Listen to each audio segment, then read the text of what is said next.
What's up, guys? Tuesday night trash talk with my brother, Pistol Packing Pilot. We are What? at episode 15 so far. Wow, we've been doing this for quite a bit now. Yeah, it's almost like we got shit figured out. Maybe one of these days we'll get it figured out, but I like the controlled chaos much better. Fuck Oh, figuring it out. way better. The last minute Yeah. stuff and all that. How you doing tonight, bro? Doing good, man. Doing good. Good. A little cold up here today. Fucking What's the temperature up there in the land of the commies? yeah, right. It was all week. It's gonna be in its 90s, but today was 70 degrees, which Oh is a wow. shocker for New York summers. Dude, that's fucking beautiful. Enjoy it. Fuck, no, fuck, it's cold. Fucking enjoy that shit. I, I'm I, hoping I'm hoping our pool is going to be done within the next couple of weeks. It's project's just weren't they dragging the fuck supposed to out. have that shit done in June? Hey, supply chain, man. You got to be patient. We're building back better. Yeah, yeah. And then you decided to invest our pool money into metals in the process. Oh, some of it. Some of it. I had to buy the dip. I would have done the same thing.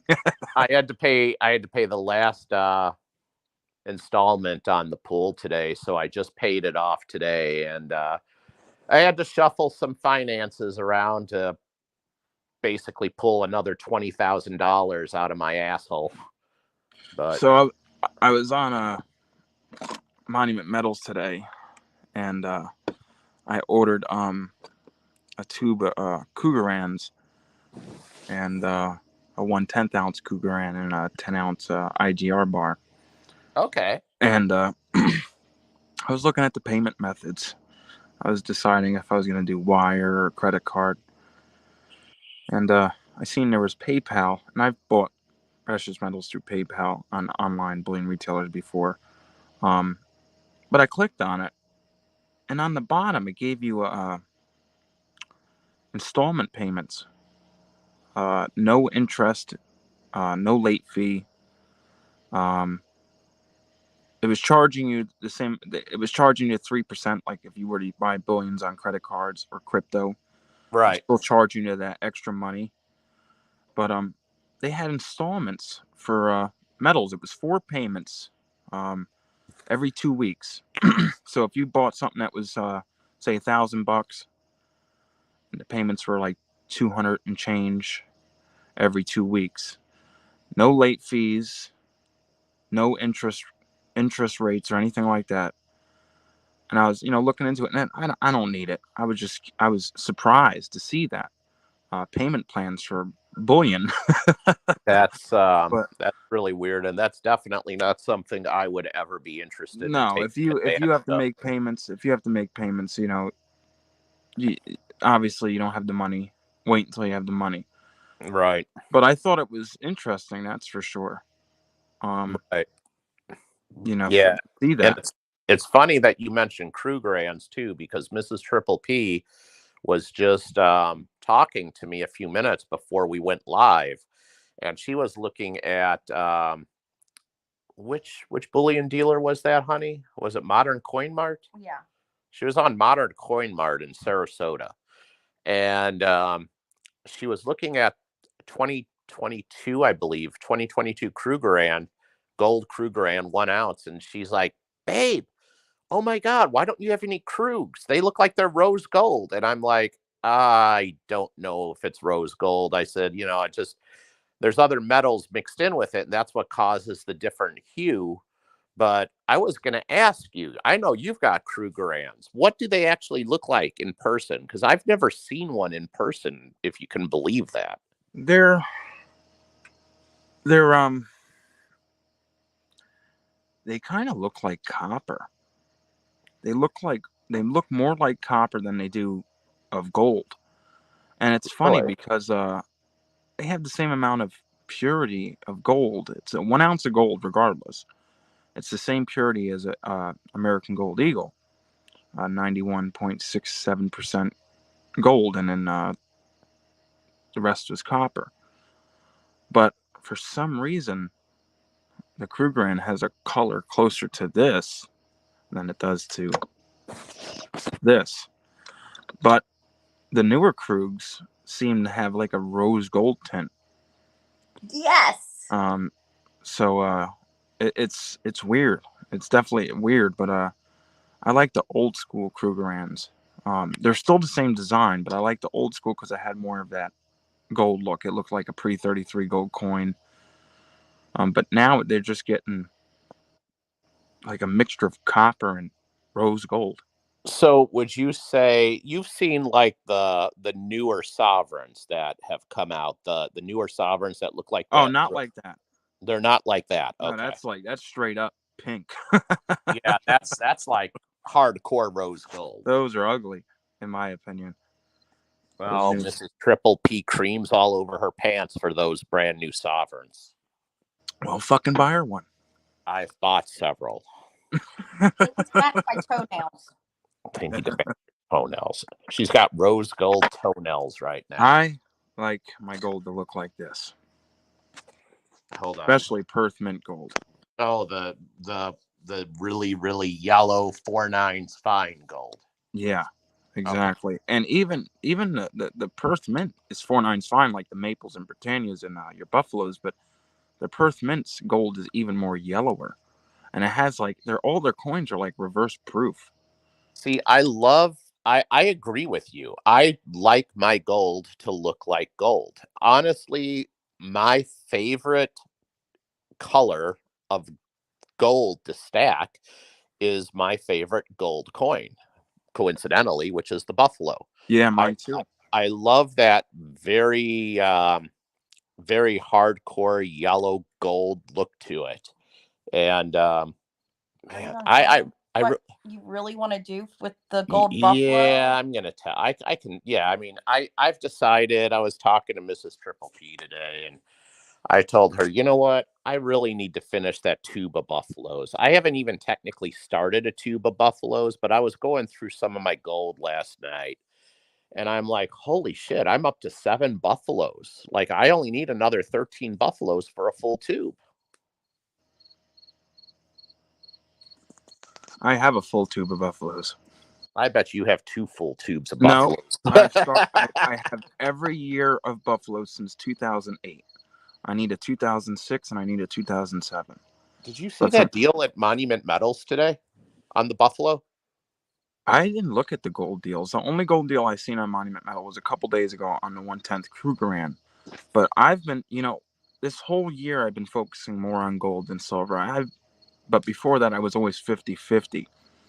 But this year I leaned way more towards gold rather than 50-50. But now with these silver deals that I'm seeing, I've been really buying a crap load of silver. Yeah, this past month.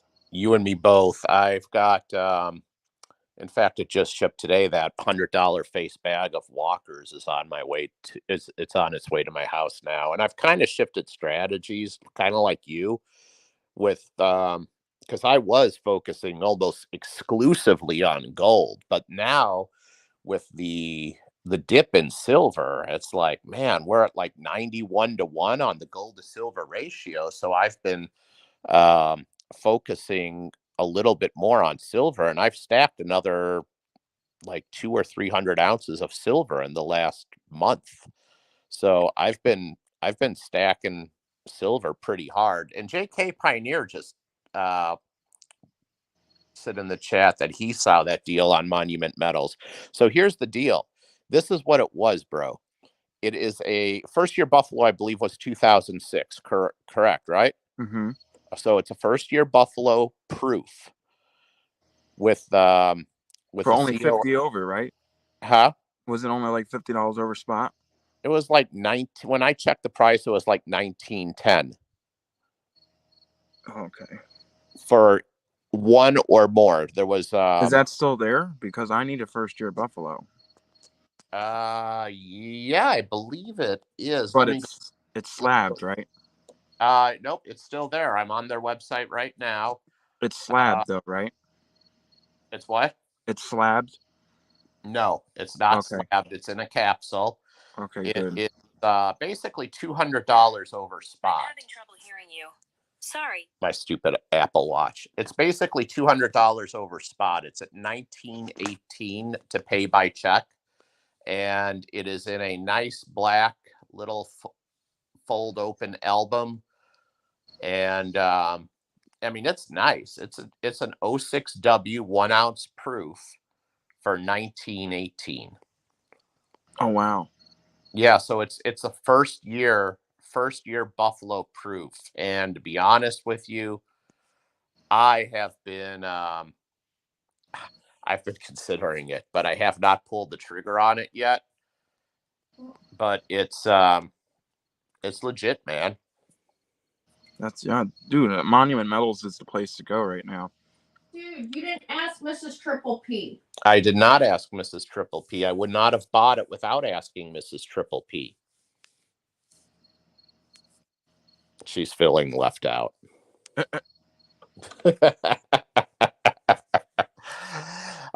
Honestly, I really need to slow down and take a breather, especially since I had to pull $20,000 out of my asshole today to pay off that swimming pool.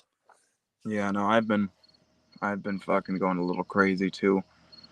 And that's the thing, you know, even when we've been stacking for years, and we have accumulated a lot of gold and silver. At the end of the day, that gold and silver is not going anywhere.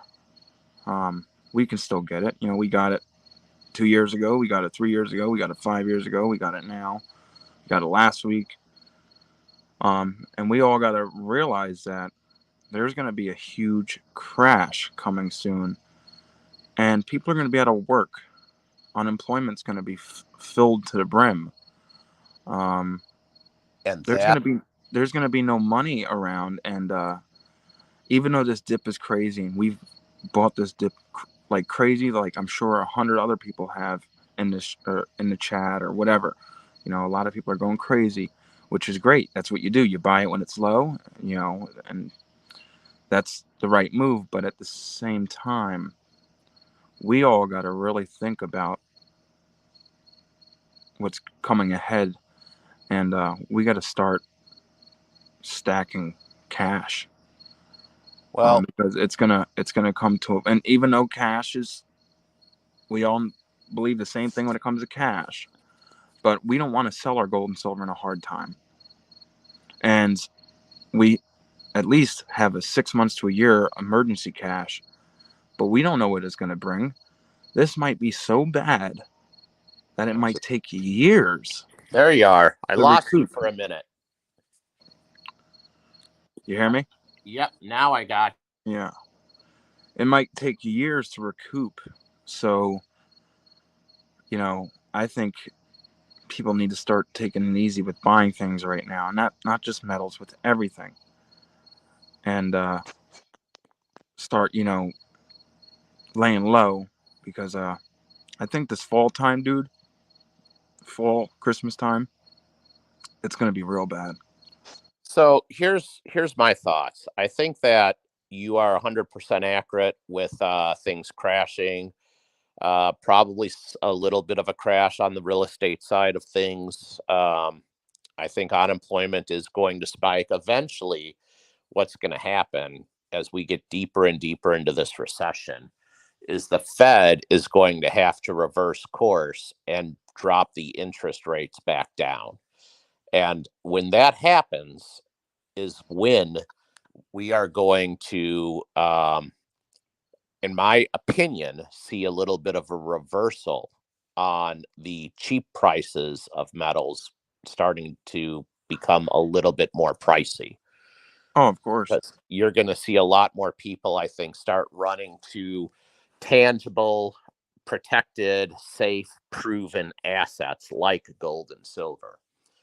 And, you know, I think right now with $1,700 gold and $18 silver, this right now is a gift from God.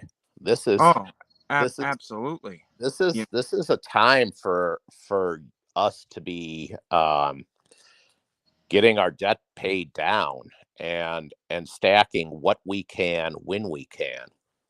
Yeah, exactly. You know, this is like I said, when you have dips like that, no matter what, I buy gold and silver, no matter what the price is, from lows to highs, whatever. Eventually, a dollar cost.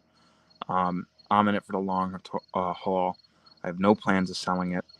But where I'm getting at right now, stocks are cheap, precious metals are cheap, everything besides real estate. So it's a great time to invest. But when full time comes down, and people like me in trades or in law firms or all kinds of jobs, they're going to start layoffs. They're going to lay off a huge amount because there's not going to be much jobs. Builders, the whole housing market, they're going to close up because it's going to be so expensive, and people aren't going to be able to buy houses. So it's going to be a huge ripple effect. It's like throwing a rock in a pond. The ripples eventually reach to the end of the pond, and it's going to affect everything. And people are going to need, you know, emergency funds. And we don't want to have to sell our gold and silver if something were like that to happen. You know what I mean? Especially if, there's a lot of people out there that don't have cash stacked away or have emergency funds. There's a lot of people that are just, they don't have that. I Not too long ago, it was a couple months ago. I forgot who posted in the community tab, but they said, "Do you have an emergency fund, or is your emergency fund just all in gold?" Blah blah blah. And I think there was only 10% people out of like 1,000 people that voted in this community tab that said they had an emergency fund. You know what I mean? Yes, it's a good time to buy. It's hard to say no with these prices. I've spent so much money in this past month, but I was talking to one of my builders today, and he said it's going to get really bad, and all these builders are going to be extremely slow, and people are not going to be buying houses. People are going to be, and you're going to be seeing people going to the pawn shops, selling their stuff. It's going to get to that point. Oh, it's a great time to be a pawnbroker. That's what I need to do, is open up a pawn shop. You ain't kidding. Man, they're going to make out like bandits over Yes, the they next are. decade. Fucking legal robbery. Here's a great comment from J.K. Pioneer Patriotic. He said, metals are down because the markets think inflation is contained. And that is exactly it. And in addition to that, look at the DXY. The DXY is up, but you have to remember the DXY is not really a true representation of the strength of the US dollar. It's a representation of how the US dollar compares to other fiat currencies throughout the world. So, I mean, there's a lot of other countries that are doing, as poorly as we are, and some that are obviously doing much worse.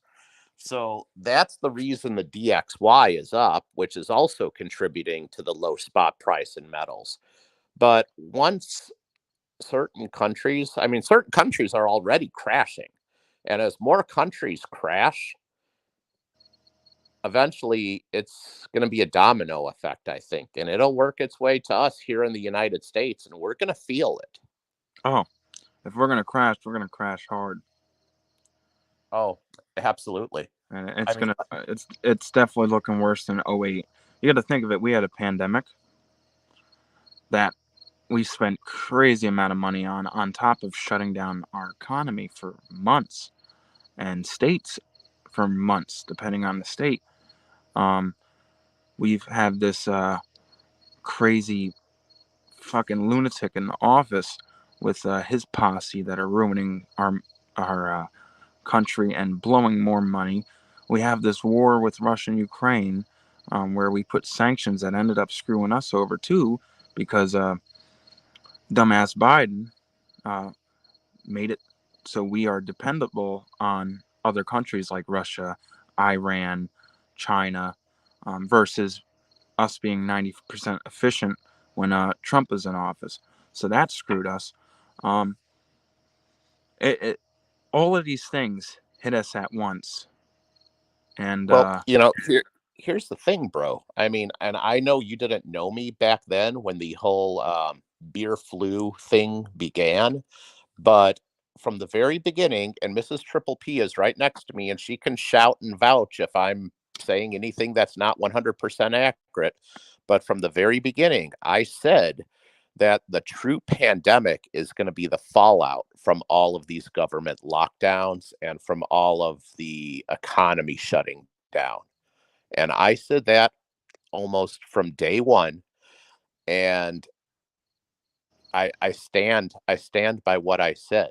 I mean, that set off a chain of events. And now let me put my tinfoil hat on here for a second. I hate to do this, but some might even argue that that chain of events was even intentional, just to or help facilitate the Great Reset. oh, of And course it would. they knew what the survival rates of the beer flu were. We had people die from the swine flu under Obama, and we never went to the extreme that we went to with the beer flu. And the fact of the matter is that, if you contract it, yeah, you're going to get sick, and you're going to sleep, and you're going to feel weak, and you're going to cough, and you're going to just want to freaking lay around and do nothing for several days. But then your body's immune system is going to do what God built it to do, and you're going to fight off the virus, and you're going to get better, and you're going to recover. And people catch the flu, people catch pneumonia, people die every day from various diseases and viruses. And I, for the life of me, never could understand why we made such a massive deal out of this particular virus. And Exactly. now things, if you open up your eyes and look around, and all this talk with the CBDCs, and several countries have already rolled one out, and other countries are in the final stages. And us here in the United States, I think 2023 is going to be a very big year for more talk about the US CBDC. And in my opinion, patriotic, this is the single biggest threat to Americans today. This Of course. is this is going to be horrible, and they're going to sell it to you by saying, "Hey, every American gets $2,000. Just log into your CBDC account and go spend your money." And they're going to give away all this free digital money, and people are going to go take their digital money to Walmart and buy their big screen TVs, and they're going to get people used to spending all of this funny money. And then they're just going to slowly, over the course of the next few years, start weeding out the dollar. Oh yeah, of course. It's the same thing what happened with sound money. Yeah. They took away the gold in 33. They kept the silver up until 64, and then at half dollars they continued to make them up until 1970 and 40%. And then you were allowed to cash in your $1 silver certificates up until 1968 was the last year.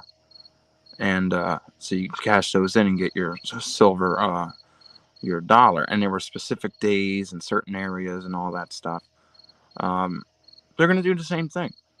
I'm gonna tell you something about how naive most Americans are when it comes to this too.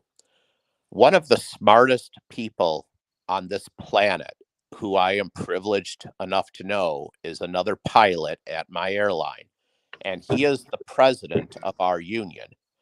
I, as you know, am also a fairly high ranking guy in our union, and I work with this guy on a daily basis. I'm obviously pretty far to the right, and this other gentleman who I'm speaking of he says he's left of center, but he's fairly left of center, but He's a moderate. he's a left leaning moderate, yeah. But he is still one of the most intelligent men I have ever met in my entire life. And he's also one of the best chess players that I have ever met. He knows how to leverage the fuck out of people. Well, Anyways, that being said, I got into a conversation with him about us getting rid of the US dollar and rolling out a central bank digital currency. You know what he did? He laughed at me. He said, "Take the tinfoil hat off, bro." I said, "What are you talking about? It's been all over the news. It's a public thing. Powell is talking about this every single month. He's talking about getting a CBDC." And he's like, "Get the fuck out of here." I'm like, "Bro, I'm going to email you the videos." And I fucking emailed him the videos, and he did not even realize that Jerome Powell was saying the things that he was saying. And this guy is no dummy. I have a ton of respect for him, and he's one of the smartest men I've ever met. He didn't know this. He did not know this. I mean, there's so many Americans out there that are so naive to this that it's scary. And they're just gonna get sprung on this. Hey, here's your Fed coin. Guess what? We're giving you free money.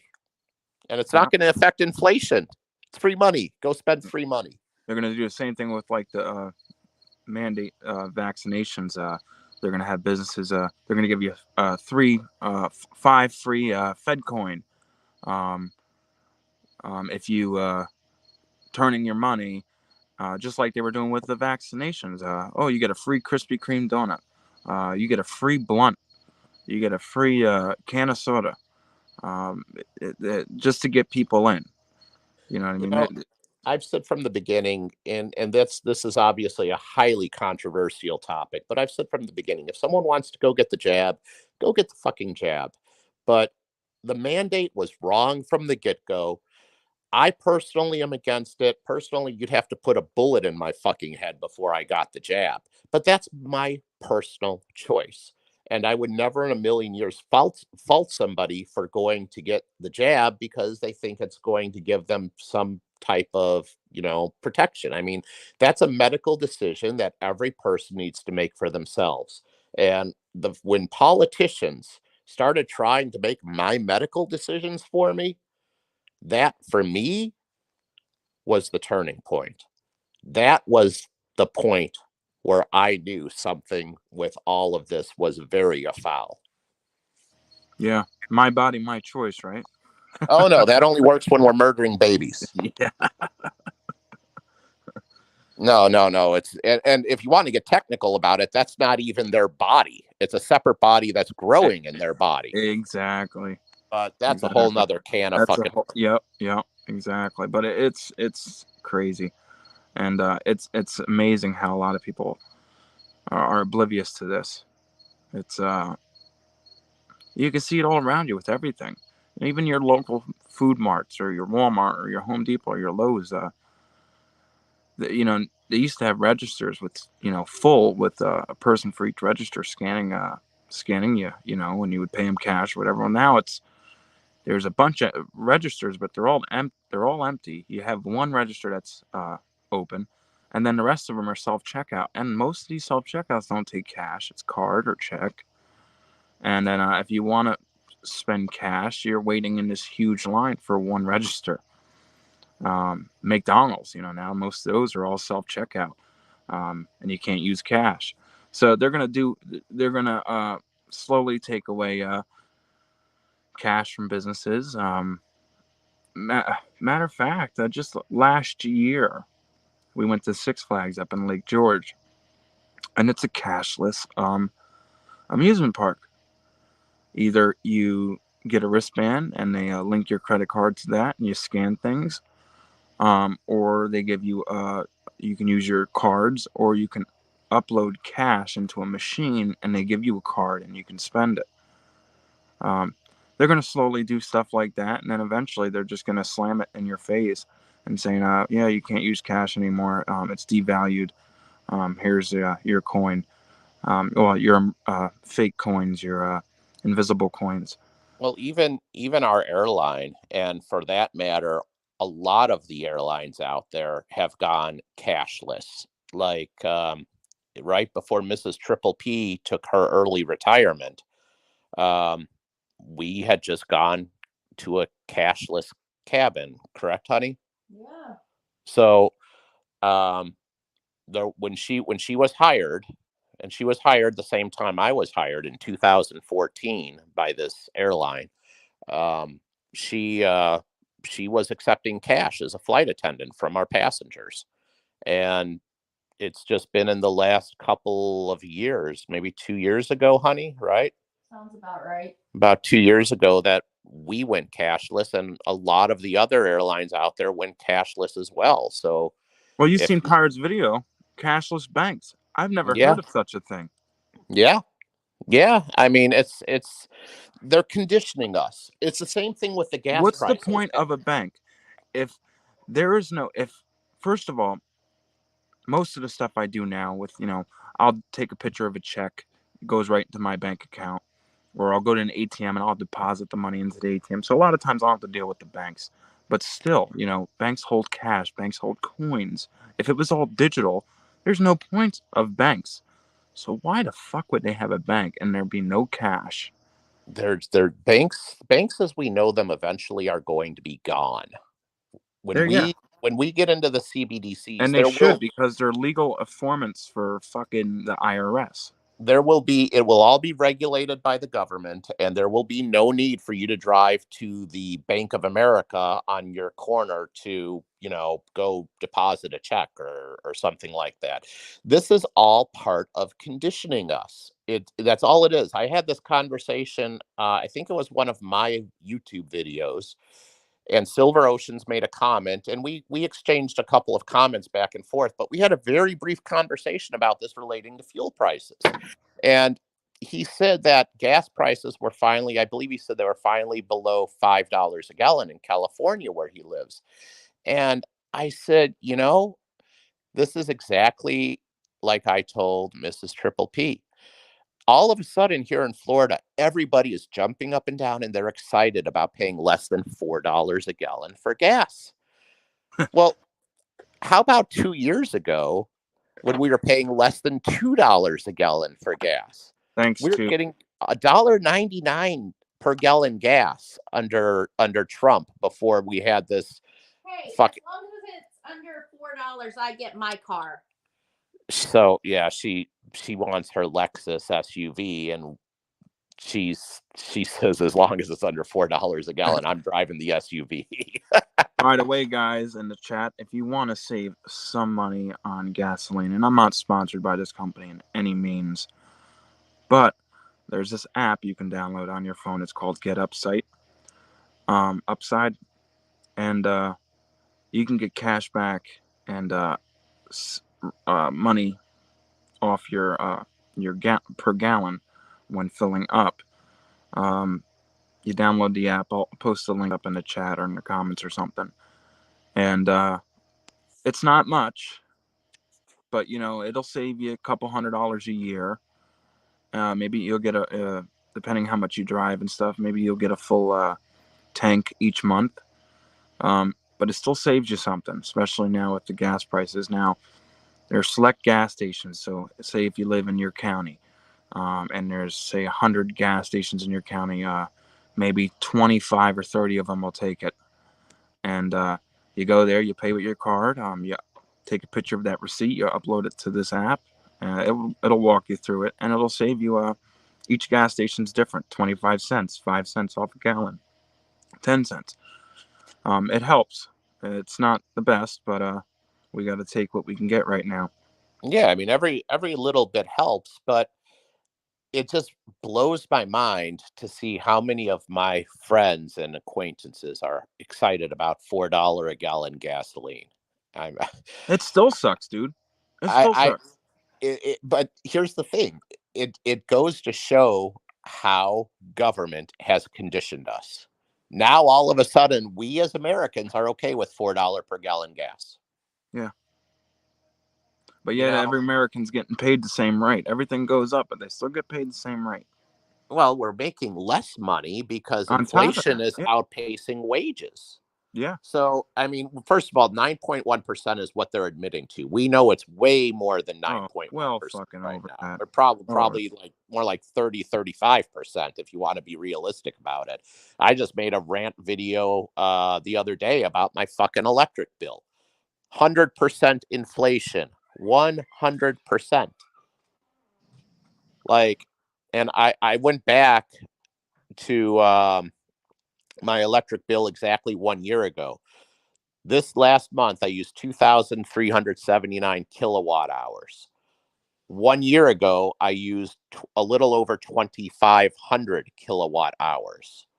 And my bill was almost doubled for using slightly less kilowatt hours than I did exactly 1 year ago. On average, So, what are you paying most on average? Because it's usually fluctuates a little bit, but on average, your monthly electric bill now, what are you spending a month?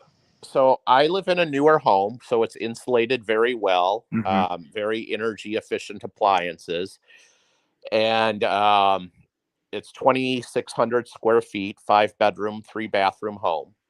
And I was paying about 180, maybe $190 a month on That's cheap. average. That's so cheap. And I just paid my electric bill the other day. It was $405. Yeah, mine's almost $700. Well, how big is your home, bro? It's about but that's why I did the solar panels. So here's the thing, solar panels, and I know there's all kinds of different opinions on these, but for me, if I was going to go solar, I'd want to be completely off the grid. I don't want to be reliant on any type of connection fee from the power company. I don't want to be reliant on any of it. I want to be able to produce my own power and not have to rely on anybody or anything. Yeah. And from what I'm understanding, and I'm still slightly ignorant on solar panels, so I'm sure there's probably people in the chat who know 1,000 times more about solar panels than I do. But from what I'm understanding, you can't really get completely off the grid if you go solar. And No. I don't You're know. you're always gonna be on the grid unless you like buy them yourself, and you see some people like out in the woods, and they do their different things, but you're always on the grid. But for example, these solar panels, on average, it takes about 10 years for someone to pay them off. And then once you pay them off, obviously you're gonna save money right off the bat once you install them. But you're paying that for those solar panels, and they're expensive.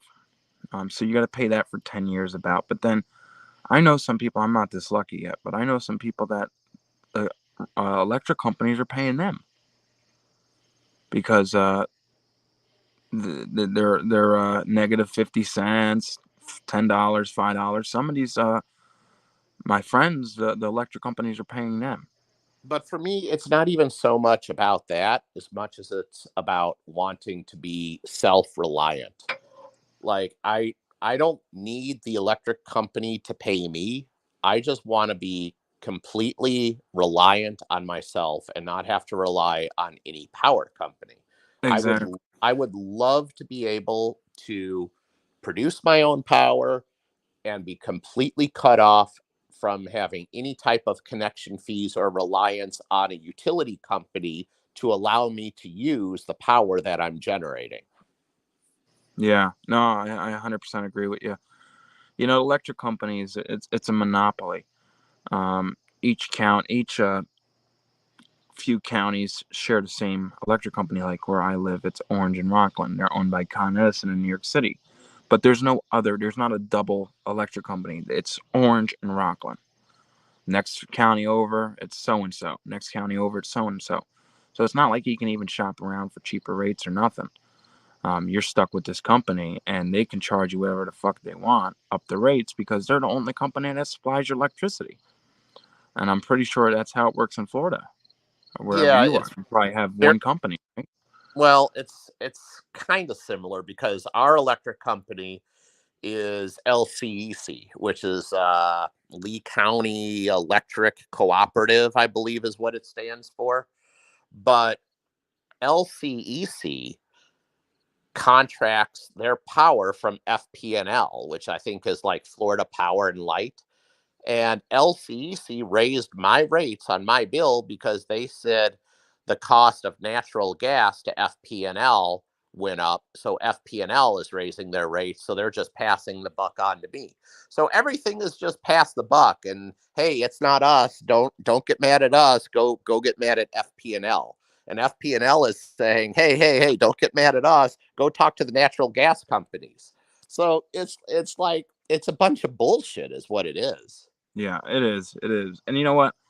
If our ancestor could live with kerosene lamps and fucking candles and a fire stove, why the fuck can't we?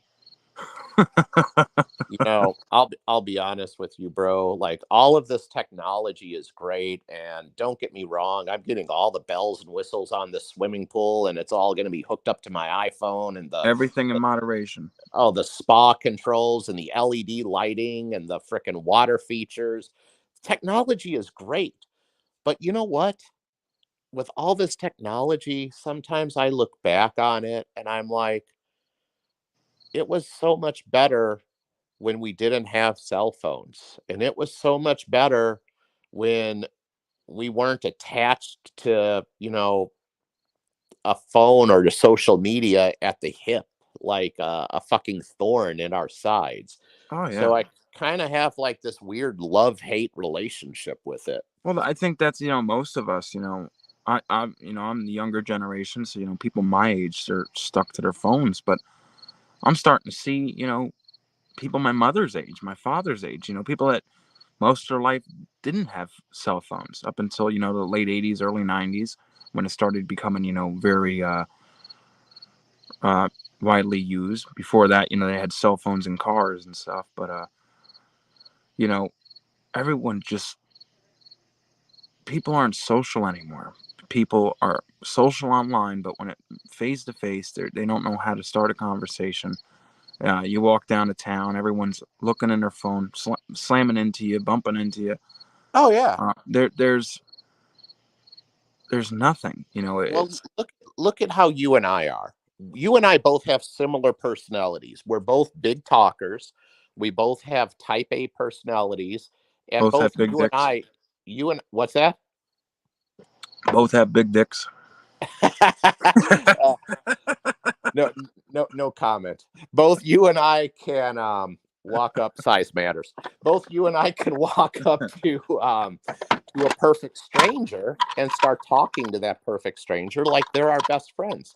And why are you and I like that? Yeah, it's part of our personality, but a lot of it also has to do with the way that we were brought up and Yeah. the way that we grew up as a kid and the way that I didn't have a Facebook or a Twitter account to play on as a child. Instead, I went out into the woods and played fucking war games with kids my own age, and we shot each other's eyes out with BB guns. Yeah. I mean, like we did what boys do. We got hurt, we had fun, we licked our fucking battle wounds, and then we went out the next day and did it all over again. Exactly.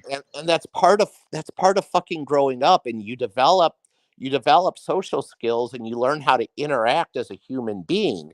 And I think a lot of the problems that we have today, even with some of the mental instability that we have in this world, comes from people just being glued to their fucking devices. Like, I mean, people have fucking relationships through text messages. Like, Yeah. look, I don't wanna fucking text you. I wanna fucking take you out and have a good night on the town with you. I don't wanna fucking spend the night cooped up in my room texting somebody if I was a single guy dating. That's Yeah. fucking stupid. Yeah. Like, No. Yeah, exactly. I don't get it. Like, I don't know where things changed or where we went wrong, but man, maybe I'm just showing my age patriotic, but I look back No, 20, dude, 30 years ago and it was just such a different world. I agree with you 100%. I'm young, so obviously, when I was born, cell phones, were getting big. CDs for DVD players were getting big. You had game systems like PlayStation and all that stuff. So I never had that opportunity where there was no cell phones, no gaming systems, or you know, I always had over 100 channels on my TV. I didn't have 13 channels. So I was raised. I had all that, but I was raised by my family to, you're a kid, go out and play, come back before the fucking sun comes down, and dinner time in bed. Be respectful. Don't put your elbows on the table. Work for your money.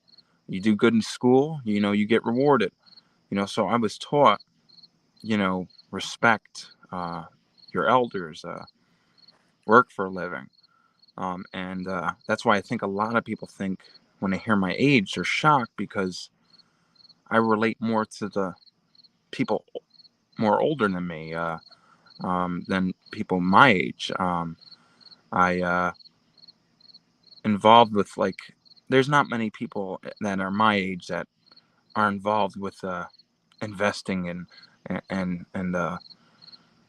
precious metals and Oh, politics. You know what I mean? hell Most of them no. No, are there's not. yeah, most of them are, and I'm not. This is not everybody, because there's a couple people my age that'll blow me out of the water, but most people my age, my friends, they're still partying.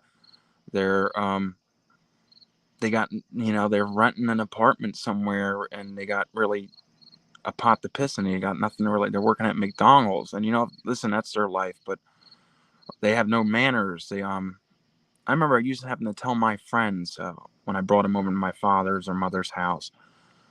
So when you walk in the door, just say hi, conversate a little bit, be respectful, and then we'll go up to my room and we'll hang out or whatever. Because I remember bringing friends over and they would just walk past my parents, like no respect at all. You know what I mean? When I was going to friends' house, I would say hi, Mr. So and so, hi, Mrs. So and so, how's everything? And I would, talk for a couple minutes, and I would go upstairs and hang out or whatever. But I was taught respect and, you know, to not, be lazy, and that's a part of this. Like you said, technology is great, but it's just turning people my age and older and even younger. I feel bad for our kids.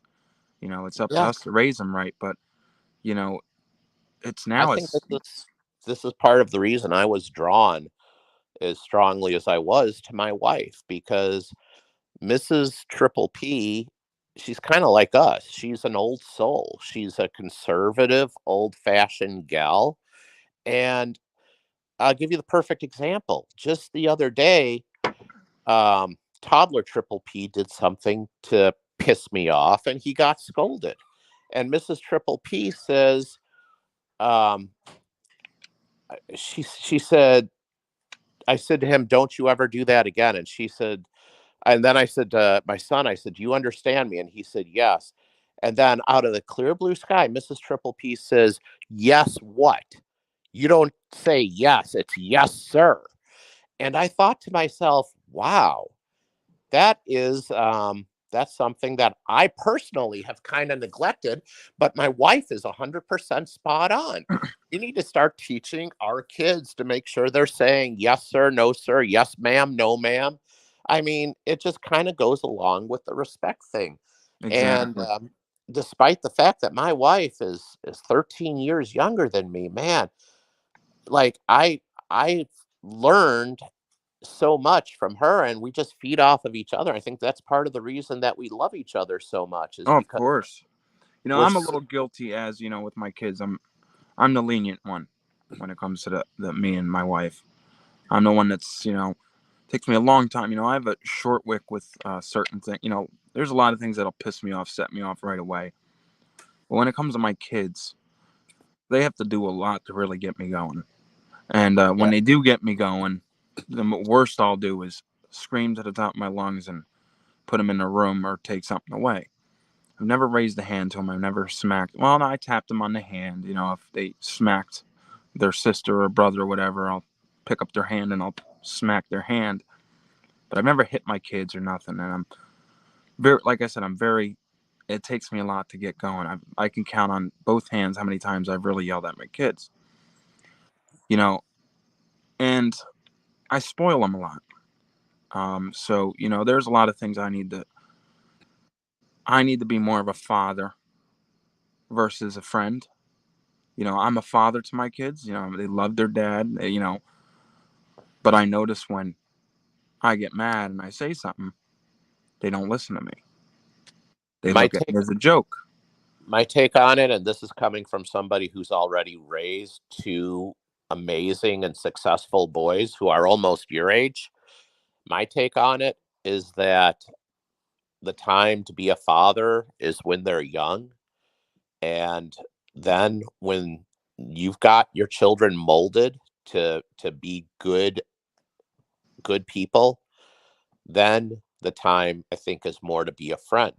And my boys are 24 and 25 years old, and I love my boys to death, and I'm always going to be their father, and I'm always there to be their father. But by the same token, I'm also their friend.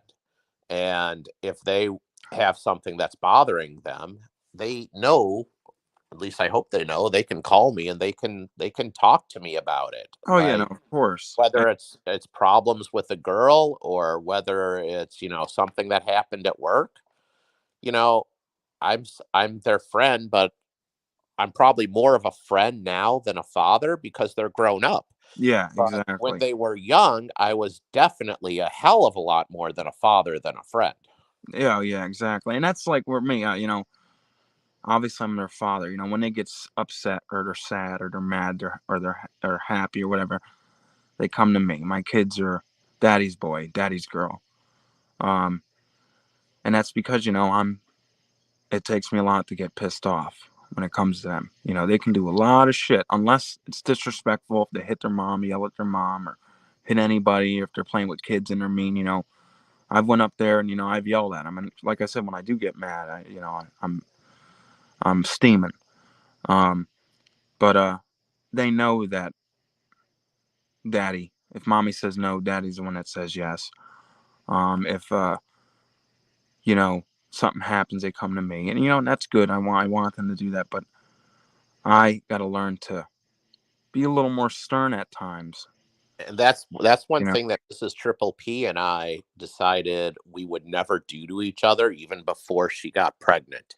And that was, we will never go against somebody else's decision.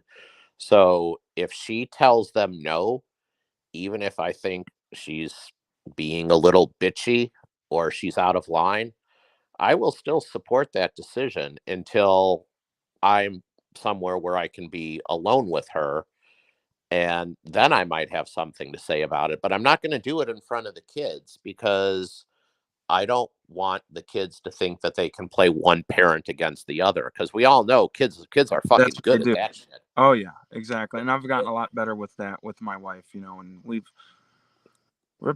you know, we're damn good parents, and we're working on that and stuff. You know, but when it comes to my wife, they listen. They listen a lot better.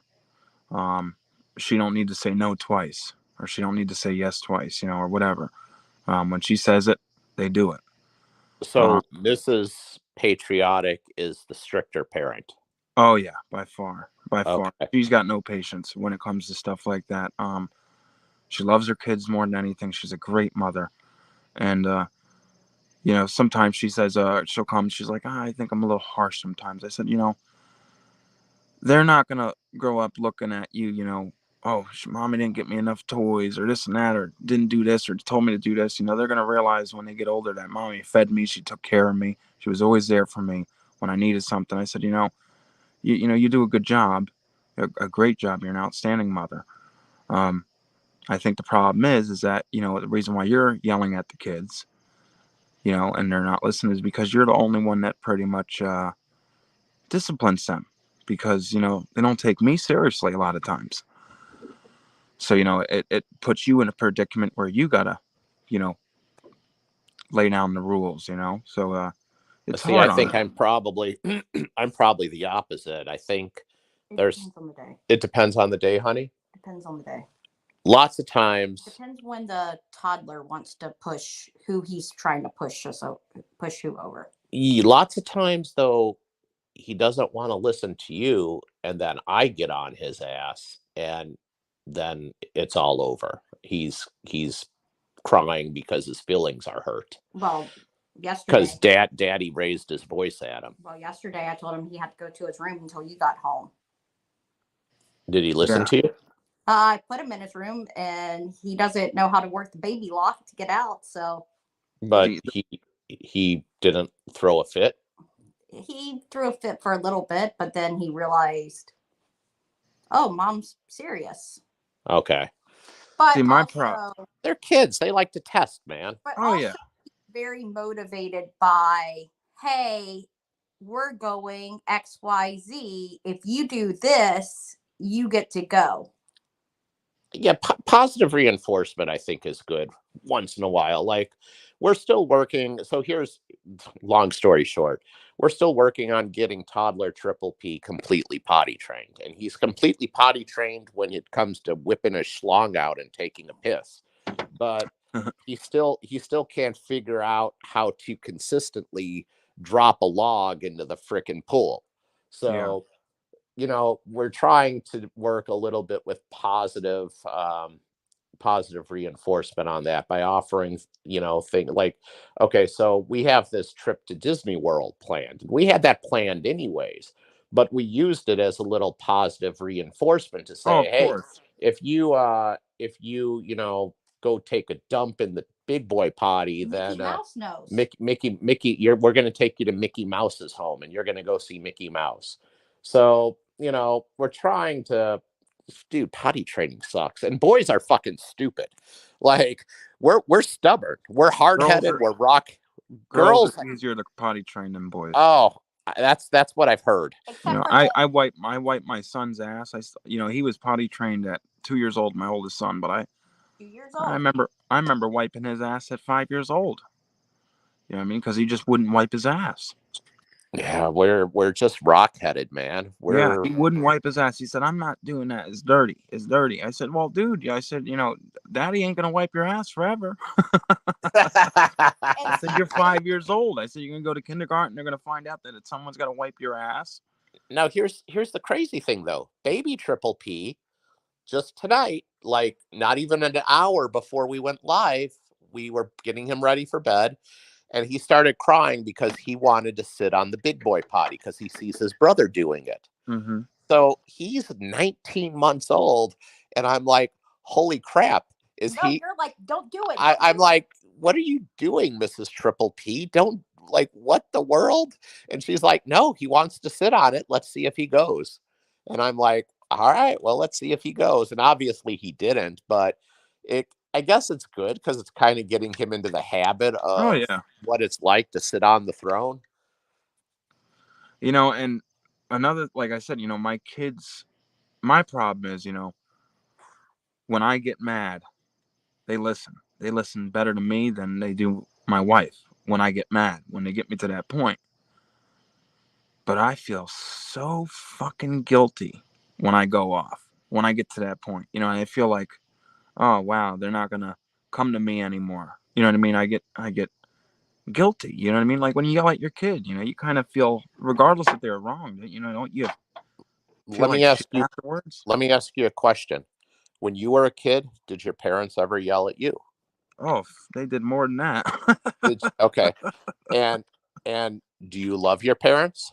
Oh, of course. Yeah, I know. They're gonna So always, you see where I'm going with this? I know that. It just still, your mind says that different thing. You know what I mean? You get, when you get upset, them upset and they're crying, you feel bad. You're Yeah, like, I mean, it's like you know, if somebody spanks their child, they always say it hurts the parent more than it hurts the child, and there's a lot of truth to that.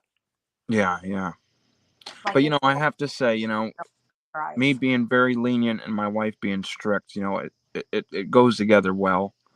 I just need to learn to be a little more you know, more strict, at times, and learn not to take bullshit at times. But our kids are very well mannered, um, very respectful. They don't talk to strangers. And if I tell them people are coming to the house, they say hi, Mister. They introduce themselves. If I tell them to go to bed, they go to bed.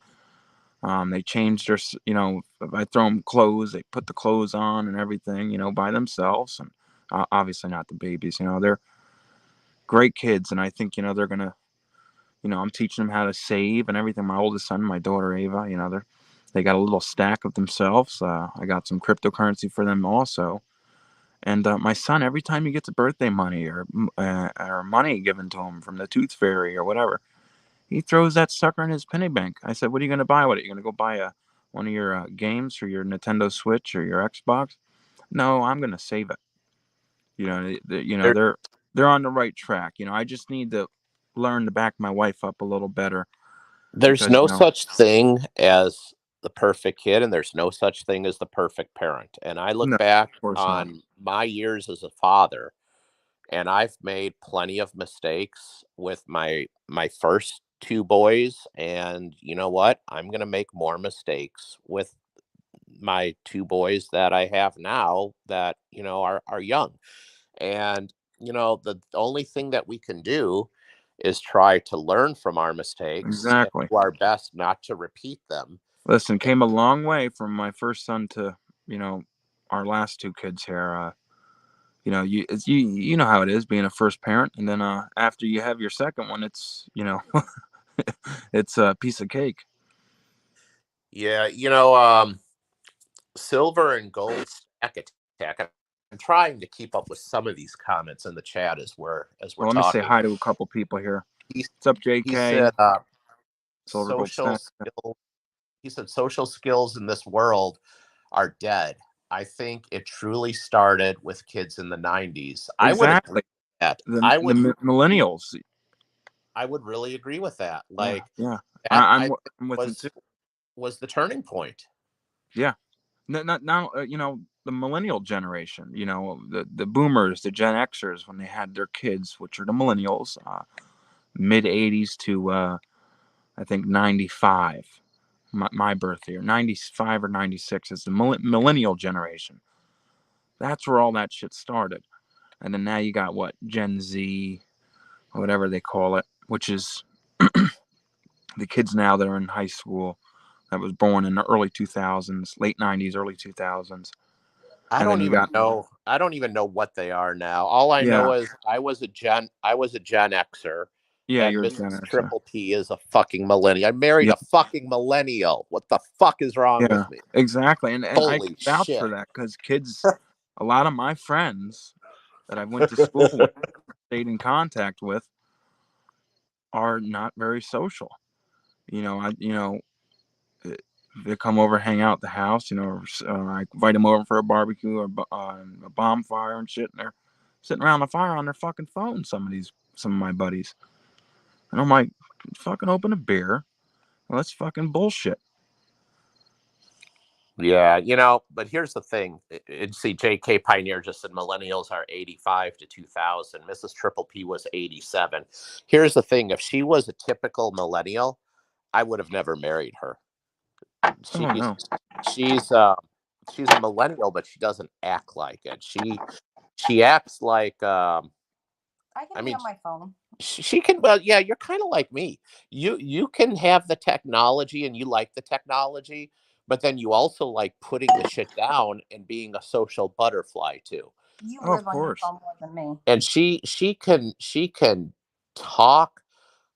can talk anybody's fucking ear off, and that's what I love about her is she's just Yeah, so that, sociable, and that's she's me. just, yeah, I mean, that's, I wish there were more people around like us, like Yeah, just people my that are sociable and easy to get along with, and that are just good, honest, good good values, good people. yeah, exactly. And my wife. Funny thing. My wife's the same way. She's got anxiety, so she doesn't. she's social when she gets to know you, but she's very shy, you know. And I'm sure since I've been on YouTube, all these live streams, you've only heard her talk maybe once in the background. She's just very to herself.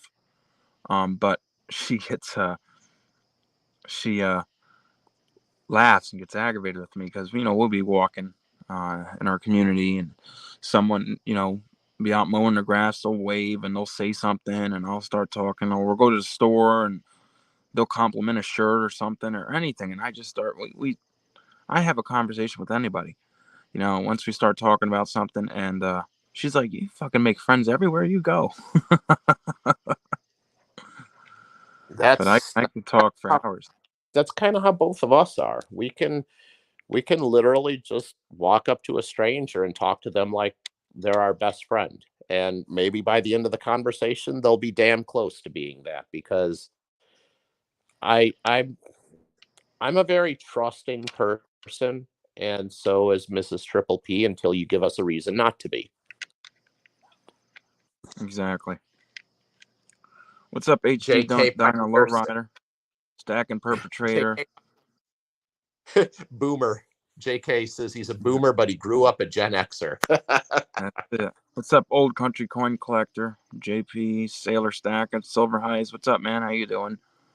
Silver Gold Stack Attack. Oh, Bullion Heist is Baby. here. How you doing, Heist? I didn't even see Silver that. Struck. What's up, guys? Oh, real quick, I want to show these are the Morgans. Some Morgans I have left that I'm selling. I sold out quite a bunch of them, but if anyone's interested in these, this is an 1883 O PCGS MS63. This one's a 1882 S MS63. This one right here, I think, is the nope. This is an 1882 Philly MS63. And this one's beautiful. This is an 1881 S MS63. Beautiful purple, orange tone. But it's also like blast white. You see the blast white and then the tone there? Usually you don't see that. Mostly it's all toned or... Yeah. This one, I love it. I really do. That is very, very unique. I like that a lot. Yeah. What's your highest grade Morgan that you have? What's the highest grade you own in your stack? 66. 66. Okay. That's the highest. It's very hard to find any over that. I don't think there is. I think there's 167 or 168. You can find them, I don't. But you're going to pay for them. I think the highest grade Silverstruck would probably know this. Isn't the highest graded Morgan a 68 or a 67? Like there is no Morgans higher than a 68, right? Like there's never been an MS 70 Morgan or a 69. Am I correct? Because the problem is when you grade up Morgan an MS 70, that means there's nothing better, right? There's nothing better than an MS 70. So when they find a better one, or one that's close, you know, it's kind of there's no going above that. So it's hard for them to grade a coin like that. But I think he just commented, you can find an MS67, but only a handful of 68. See, they don't have Morgans higher than a 68. I'm looking and at if somehow at eBay right now, bro, there's a 1879 S MS67. It's $1,900 and change.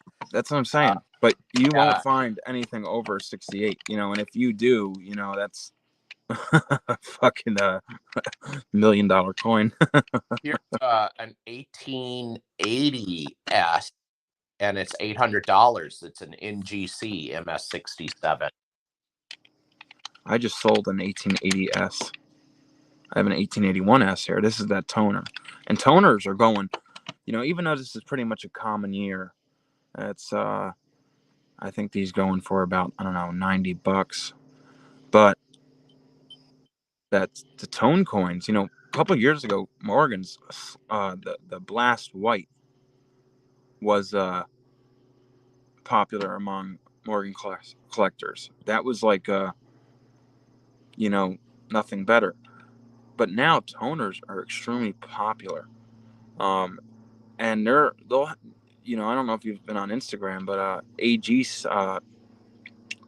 I think Silva, he's got some beautiful toners for sale, and a lot of them are common years, and they're going for $600. You've seen on eBay. I've sent you pictures of MS62 Morgans that are common years or 63s. Just because of the tones, we're going for like $2,000. Oh, I know, it's crazy. So the tone. It's funny you should say that. I'm on eBay right now. I typed in Morgan Silver Dollar MS68, and there's a bunch of them. But here's the thing, and some of them have beautiful toning on them too. The prices start at about $4,000, and the most expensive one that I'm seeing, you ready for this? It's an MS68 Plus. It's an 1885 Carson City. Buy it now for $460,000. I'm telling you, bro. Holy shit. There's another one that's a Carson City from 1880, $385,000. Yeah. But Too I'm rich getting for my blood. Oh yeah, fuck yeah.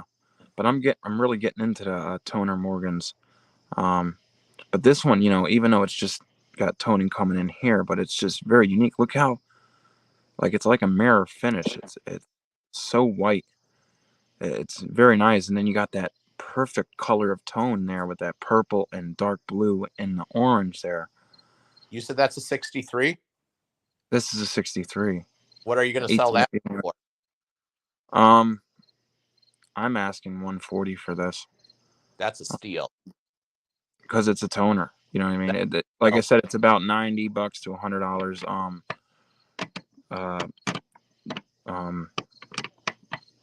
81S at MS63, but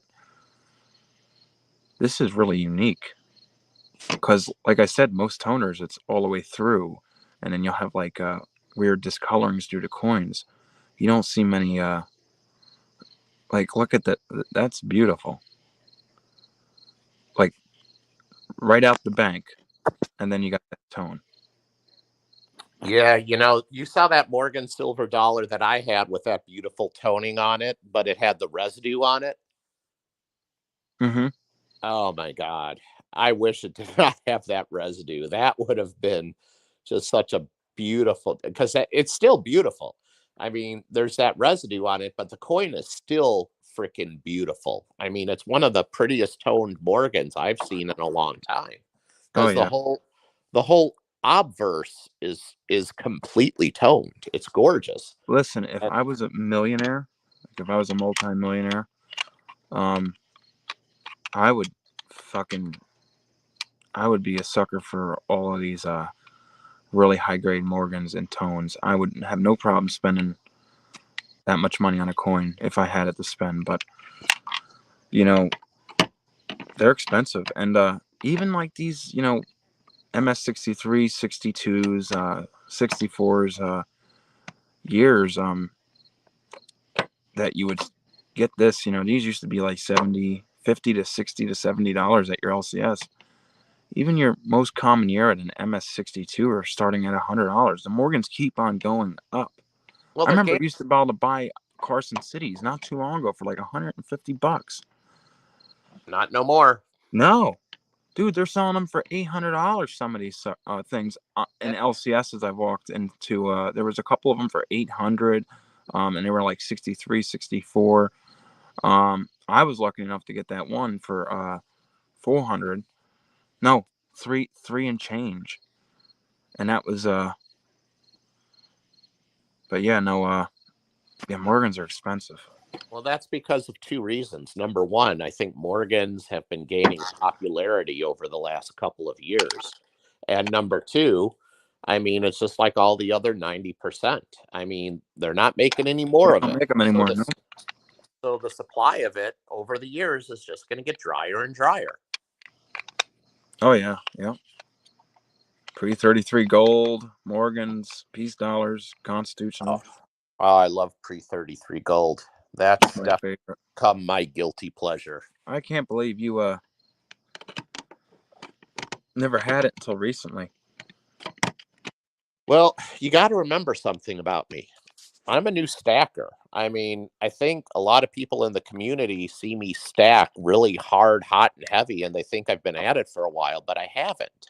No, no. I'm a newbie. I mean, I I stack what I can afford, but I've only been at it for a couple of years now. So, you know, in a couple of years, I've managed to do, like, I don't even know, like 12 or 1300 ounces of silver, and I don't know, maybe 30 ounces of gold. I'd have to go look, but I mean, I'm I'm still new. I'm still learning. And for me, I've always been about eagles and buffaloes on the gold.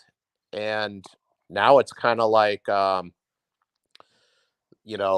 pre-33 gold is like this hot girl that just walked by and you caught her out of the corner of your eye and you cannot help but stare.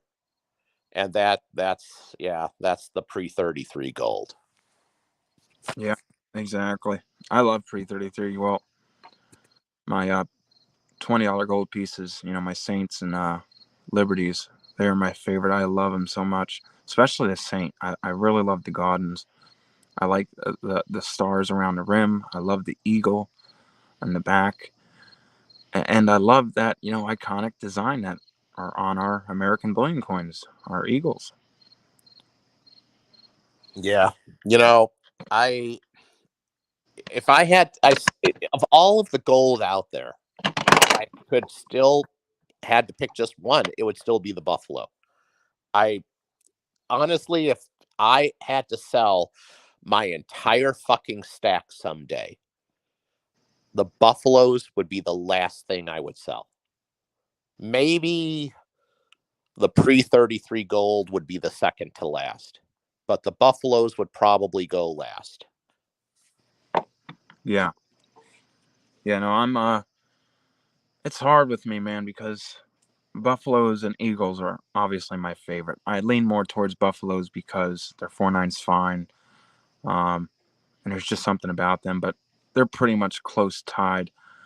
But I like gold Libertads. I love my $50 pesos, $50 pesos. My 50 pesos, $50 pesos. Um, I love my pre-33 St. Gaudens and Liberties.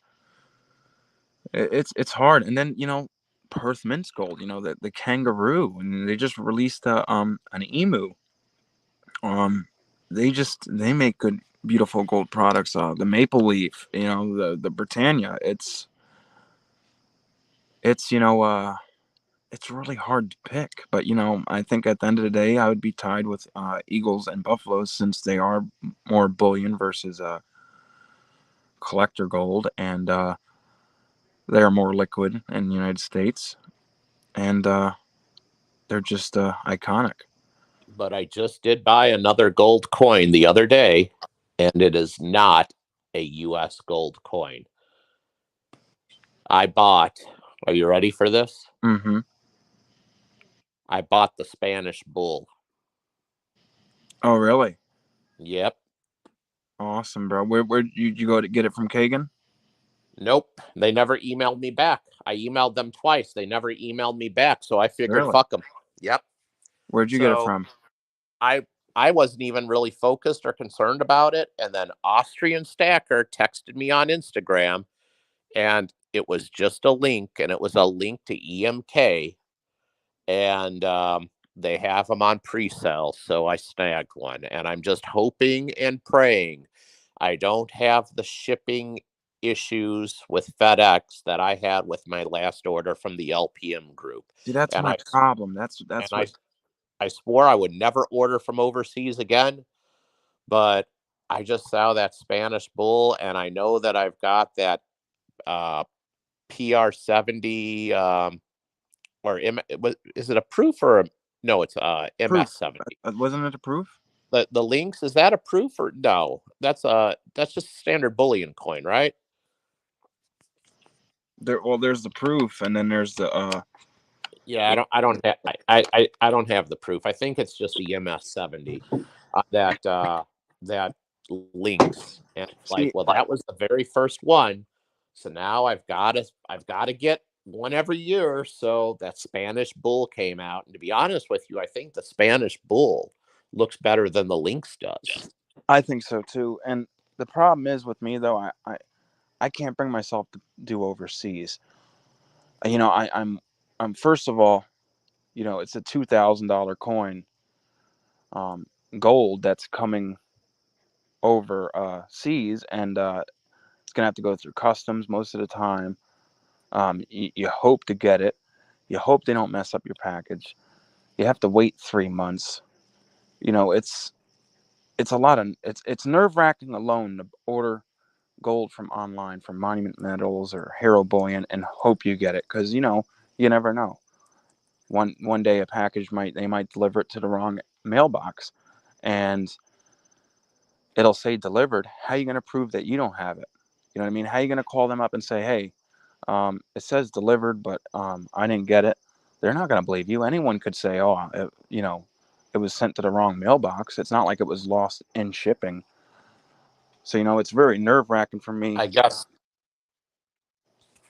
the Wow. answer to your question, bro, is I haven't been burned yet.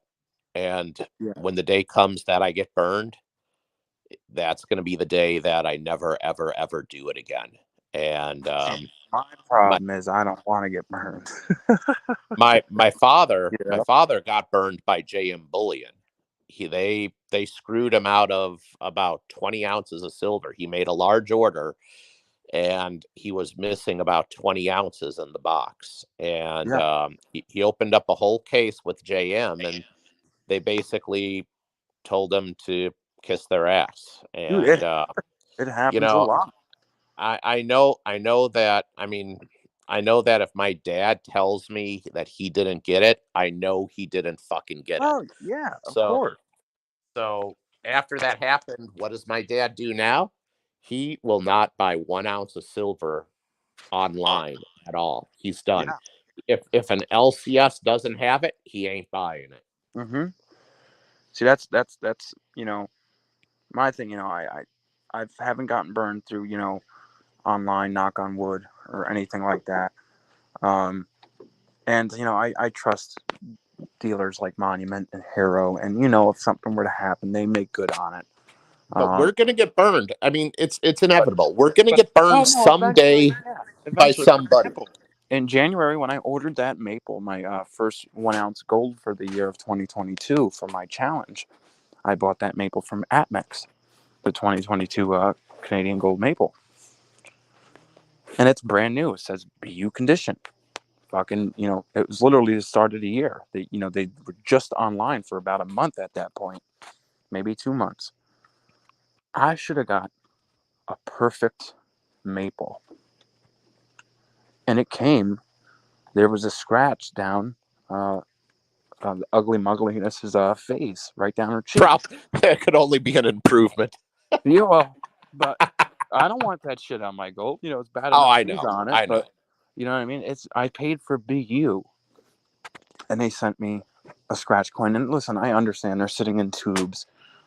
They're handled, in the tubes. They knock around. I understand. Most regular bullion coins. It's not like you're getting a lynx or a bull, or a Perthman emu that comes in a box, or a wedge-tailed eagle, or higher premium coins, that are coming in capsules or whatever.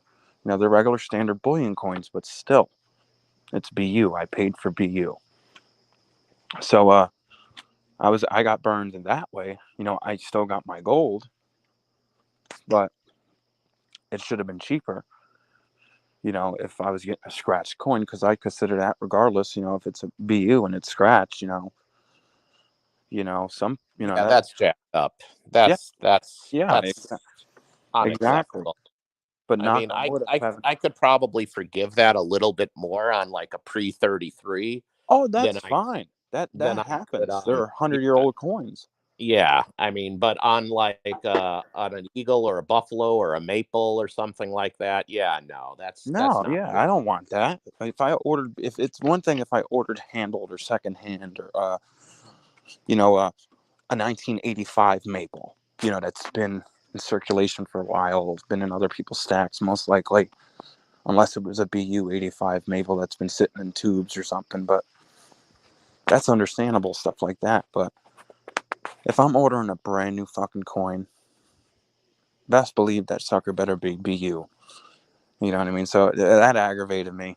Well, I there tried, will come a day that, I mean, that was a little bit of a burn, but there's going to come a day where you're going to get burned worse. And there's going to come a day when I'm going to get burned and I'm going to order and I'm going to be missing a platinum coin or a gold coin or something really jacked up.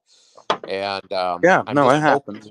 I'm just hoping that when that day comes, if and when that day comes, whoever the bullion dealer is will look at, our profiles and be like, okay, this guy, has spent, 25, 30, $35,000 with us. Do you really think he's going to lie about a quarter-ounce gold eagle? Or, Exactly. it's not like this is some schmuck placing his first order. This is a guy who's, made, like 15 orders, 20 orders, hopefully, a one and done. Like, hopefully they would be likely to believe us. I don't Yeah, well, yeah, know if that's you would think so. You know what I mean? And that's where it comes down with pros and cons of LCSs and local LCSs and online bullion retailers. It's less risky to, at the LCS you're going to get that coin, Oh yeah. I and mean, I you're good walk with into that. LCS with a, $20, $100 bills, and I walk out with an ounce of gold in my hand. Yeah, and you can see it, and all that. But then, so there's your pro with that. Yes, you spend more, but there's your pro with that. But then the online bullion retailers, you get it a little cheaper, maybe $100 cheaper. So, but there's risk, of getting it, hoping it gets to you, and all that. But yeah, you're right. Eventually, at one point, we're gonna get burned. Maybe more than once. You never know. But I'm not willing. No, I'm not going to get burned more than once. Well, I'm just saying, you never know. If I'll get burned once and I'll be done. well, you know what I mean. But like, I mean, God forbid they there's send enough. a group of maples and there's one missing. Stupid shit Yeah, I like mean, that. like, there's enough LCSs by my house to where I can continue to develop good relationships with these local coin shops, and eventually I'll be paying the same thing for a gold coin that I would pay for the coin from an online dealer. And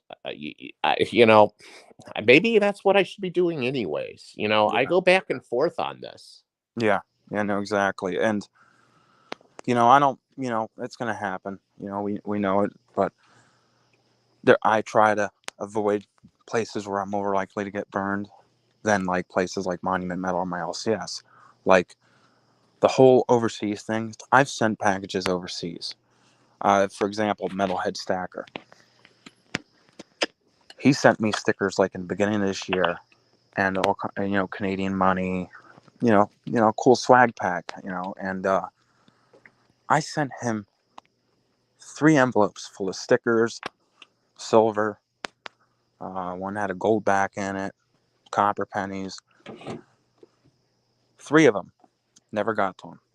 Was never returned to me, and I know he wouldn't lie. So I finally sent him a new one. But overseas, when it comes about overseas and the whole customs situation and the waiting, it's nerve wracking. You know what I mean? And I've talked to Aloha Stacker, and I said, listen, if I were to buy something overseas, if I send you something, because there's certain coins that you can't get here where you can get in Europe or in Asia or whatever. Now, I couldn't bring myself to buy from those companies because of, the reasons I just told you. But I know Aloha, if he can personally buy it himself and ship it to me or something, and he's shipping from a U.S. base, versus, so, I don't think they have to go through customs. Or if they do, they have to go through customs in like California or something, like at another base or something. But I would feel more comfortable at that. But, I don't want to get burned, because if I'm going to order something online from overseas, it's most likely going to be an 1 ounce gold coin, something that I can't get here. I wouldn't be willing to get burned on something like that. You know what I mean? I'm not going to get stuck paying $2,100. You know, if I use a credit card online, I don't get my gold and I'm stuck with that $2,100 I got to pay, or depending on the coin, $2,200, $2,300. You know, I'll get burned with a couple ounces of silver, whatever. It'll suck. But an ounce of gold, that would be terrible. That's a big fucking deal. That's a big fucking, exactly. I don't mind, you know, I'll be pissed if I get screwed out of a 10-ounce bar or something like that. You know, yeah, it sucks. There's $200 down the drain. But can you imagine that? Use your credit card because it's online overseas. You know, I mean, you don't feel safe, whatever, using your bank. You know, because God forbid, you're better off getting your money back on a credit card versus using your debit card or a bank transfer. So if I were to buy online overseas, I would use a credit card. But at the end of the month, you got to pay that bill. And you don't have your product, and you're stuck with the $2,100 bill or whatever that gold coin would cost. That would be fucked up. Oh, yeah. You know what I mean? I wouldn't want to take chances with that. So I've been following a couple guys on Instagram that get coins like that. They must have a connection, and they get them into the States, and I can buy them that way. Or Cake and Coins. I'm surprised they didn't email you back. They emailed me the same fucking day. Yeah, I emailed them twice, bro. I was a little shocked about it too. Yeah, because PCGS advertises them in all their magazines. You're a reputable dealer out of California. I'll tell you what, this Modern Coin Mart is something that I just discovered. Isn't that overseas too? No, they're in Sarasota, Florida. Like, just to give you an idea,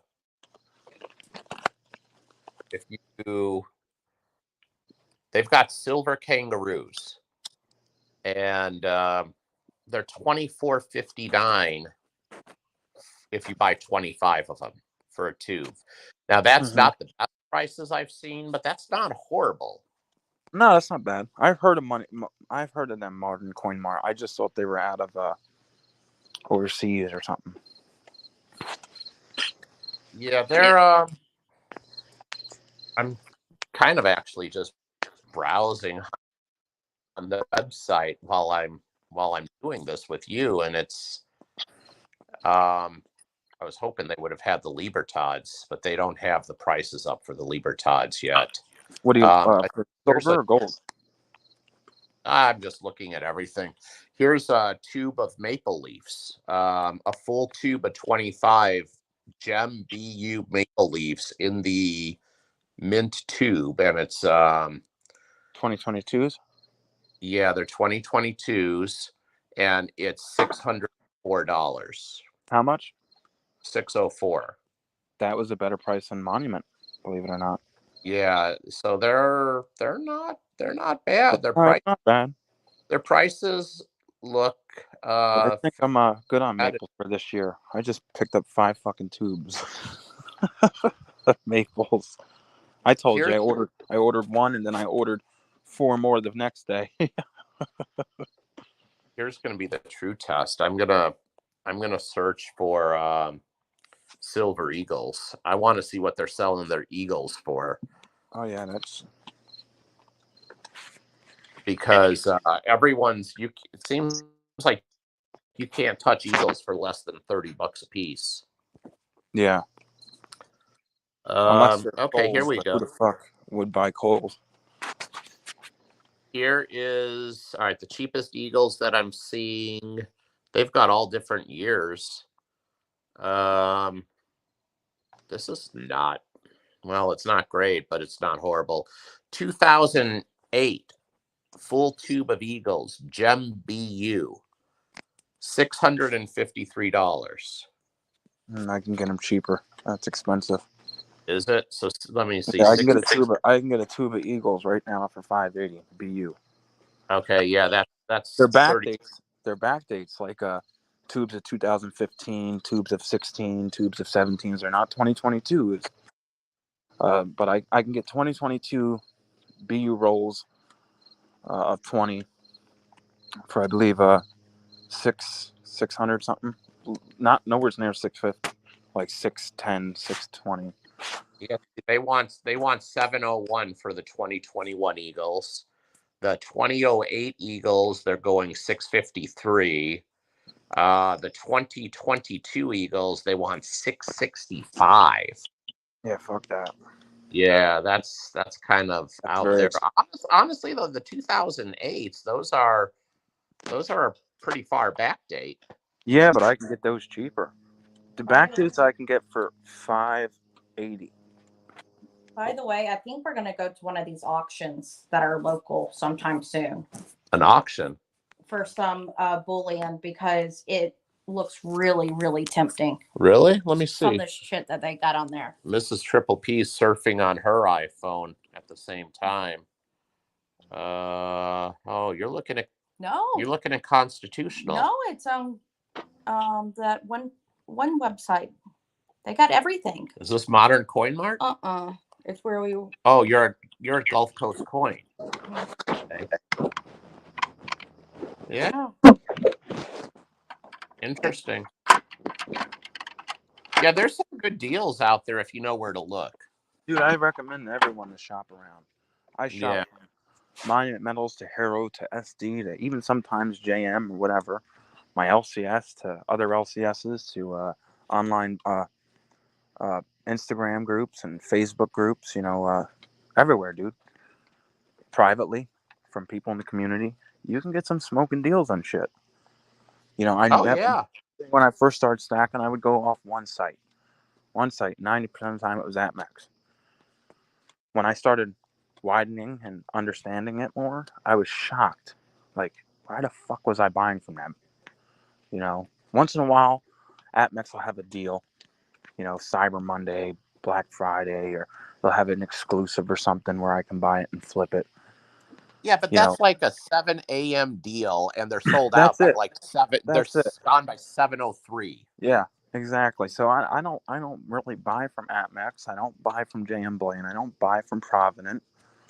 I don't buy from Money Metals. I stick to Monument, Hero, Bold, Silver Gold Bull, SD Bullion. What's that other site there? Bullion Exchange. Places like that. That's the only places you can get like really good deals most of the time. But Bullion Exchange and Bold are third-party sellers.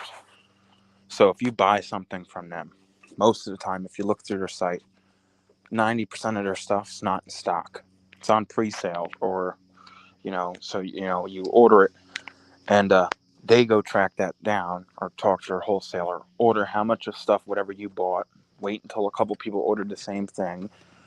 They'll buy a shitload of it, so they don't even have to put any money out. They already got your money. They use that money, pay for the product, then they ship it out. You ever noticed Bold, Bullion Exchange, even though they have good deals, but you'll wait upwards to a month to get your shit? Don't get me started on fucking Bold. Mm-hmm. You know how I feel about Bold. Yeah, don't get me wrong. They have great prices. Bold has some really good prices, but they're third-party sellers. Look at Bullion Exchange. Same thing. I've gotten great deals from Bullion Exchange. I got a freaking killer deal a while ago on a $100 bag of Washington quarters. Yeah. Like I got them. This was probably well over a year ago, and I think I got them dirt cheap. Yeah. It was probably like 17 and a half times something crazy like that. Yeah. But that's another, look at it this way. I live in New York. Bullion Exchange's headquarters is literally an hour and 15 minutes, an hour and 30 minutes from my house. That's where they ship out of shit. They even have a store where you can go, like a little LCS at their headquarters. So it's literally once I order it, should process a couple days. I should have it in the same day or the next day. They're one of the longest waits when it comes to getting my metals. And it makes no sense because they're literally an hour. I can drive there and get it. I can drive an hour and a half there, an hour and a half back, and have my shit, in 3 hours. What do you pay for what would you pay for an 1886 Morgan MS63 slabbed by PCGS? What would you pay for that? PC just 1863 what? 1886. 1886 what? I guess it's a Philly because there's no mint mark. It's just 86. They're a little better than the 85. I would say in between 80 to $100. Okay, they have it for $98 on Modern Coin Mart. Yeah, it's about an average mark, but you can get them for 80. Okay, I've got like Mrs. Triple P. How many Morgans are we having graded right now? Like 5 or 6? Another 5 or 6 of them? Yeah. Every single Morgan is now either slabbed or it is at PCGS getting slabbed. That penny that we were questioning if we should get send it off. Which we did. The penny? We sent it off. I didn't think we did. Oh no, we sent the barber dime. No, we were questioning about the Flying Eagle small letters. Yes. They just sold one for $225. Really? So we can send it off and slab it. We've got a couple of what are those pennies? Flying Eagle pennies. The old Flying Eagles. Mhm. It was like mid 1800s. 1858, I think. Yeah, it was like mid 1800s. Where'd you get them, LCS? No, it's part of Mrs. Triple P's when her dad passed away. Okay. Yeah, it's all. We still haven't gone through his entire stack and collection. It's still a work in progress. He had that much stuff, huh? Oh, dude, you have no idea. And Entire bedroom. So he was without getting too much into detail, he's actually even got a photograph of Ronald Reagan on a white horse, and there is a very short 4 or 5 sentence note that Ronald Reagan wrote personally on that photograph to Mrs. Triple P's father and signed it. And I don't think that's going to be worth a lot of money, but I mean, just to give you an idea, like I loved Reagan, and he's a legend. just trying to unravel. I wish I could tell you the story right now, but I couldn't do it. I mean, you know who her father was, Yeah. and I don't want to get into all of that detail as we're, publicly, but just trying to unravel the mystery of what happened at the time that Mrs. Triple P was actually being born, because it happened while her mother was giving birth to my wife. Oh, wow. And he was wrecking the car. And it had to do with a car accident. It's a hell of a story, and it happened at the time when Ronald Reagan was in Pennsylvania speaking at the Harley Davidson dealership. Oh. And apparently, Mrs. Triple P and I have learned that her father had apparently a little closer ties to some powerful people more than what we initially may have thought. Oh, wow. It's a very, very cool mystery to The fuck. just to They had a unravel. 1909 DVD. They did? Yeah, How much? for like $100. But it's not If the you want fucking 1909 pennies, I got a S. crap load of pennies you can fucking. I'm looking at the bags of wheat pennies. 10 pounds of wheat pennies is going for like $50. Yeah. They're not crazy expensive. Here's another 1909 VDB. Extra fine. 10 But or 12. what years are those wheat pennies? 19. The ones that Mrs. Triple P and I have. Are selling for $50 because they'll do like 1950s, 1940s, You know, the older you get, the more expensive it is. Right. Yeah. Because you'll get a bag full of all 1940s or 1950s. You know what I mean? Oh, here's the holy grail of the wheat pennies, and this is something that we're probably going to need, but I'm not buying it till I go through all the stuff we have. This is the 1909 S VDB. Maybe those pennies that Patriotic has, we might need to go down through. And this one is selling for, or I'll actually, promise you, there's not a 1909 VBD in there. I can This probably guarantee you that. Out of my It- pennies. it graded as an MS64. 200 Red. bucks. MS64 red 200? brown, 1909 S VDB, and it sold for $3,000. Holy fuck. Dude, it's crazy. Oh my God, It's look so at, beautiful. wow. Yeah, we're going to some of these auctions. I'm not paying $3,000 for a fucking penny. Wow, you paid fucking a crap load for a 16D. It's a, You know I'm gonna bust you chops for the rest of your life. Thanks for reminding me. 1909S. We have that penny. It sold for $325.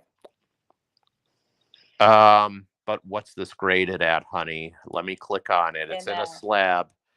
It graded at a, hold on, MS63. MS63 red brown. Yeah, we don't have any in MS63 condition, honey. Yeah.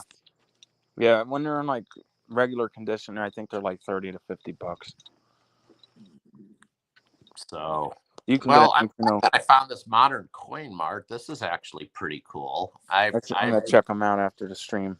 You know, they've got a really good presence online. They have Yeah, a I've heard of legit- them. I know about their legit business. I've heard of them a lot, especially in this community. I just never really gave them a thought. Just like, you know, Bullion Max I've heard a lot about, but I've looked them up. They're another JM Bullion. They're a ripoff. But here's the thing, though. I would not. I don't really want to order from them online. I would just assume drive up there because Mrs. Triple P and I sometimes drive up to the University Mall in Sarasota, which is a really, really nice mall. Yeah. And we'll go shopping up there sometimes. I like going there. You know why? Yeah, your stupid fucking bath bombs. Look at the nickel. All right, I got one for you, bro. An 1888 O Morgan Silver Dollar PCGS MS63. How much? They're a little better. I'd say 90 to $1.30. 129. See, I'm fucking right on the. You're spot on, bro. I'm spot on with these Morgans, bro. I'm telling you, I know what you're going for. Their Buffaloes are not great. Buffalo Nickels? No, gold Buffalo. 1 ounce gold Buffalo 2022 Gem BU 1967. What year? Just a 2022 BU. Fuck that. Yeah, that's ridiculous. That's That's like what what? I'm saying. You know, $250 premium on a standard bullion coin? that's what I'm saying. You know, you have a lot of these online bullion retailers, and 90% of the time they beat the price at the LCSs, unless it comes to like constitutional. But for example, the other night I was shopping around, and for ha-has I checked out APMEX and JM Bullion. The prices on their silver bars were outrageous, but their prices on the constitutional was actually cheaper than Monument Metals and Hero Bullion and stuff, which was a shock. But then their gold prices are outrageous, you know. But our famous I mean, that's the reason you shop around. Like, yeah. What I really like about this modern Coin Mart website is it's all broken down into featured items, on sale, new arrivals, what's trending, back in stock, coming soon, pre-sale. You did make an order from them. Yeah, I made a small order today from them just to test them out. What'd you get? Hold on, let me pull up my email so I don't pronounce it wrong. Because I've been stacking these Tuvalu Gods of Olympus coins. I had one for sale.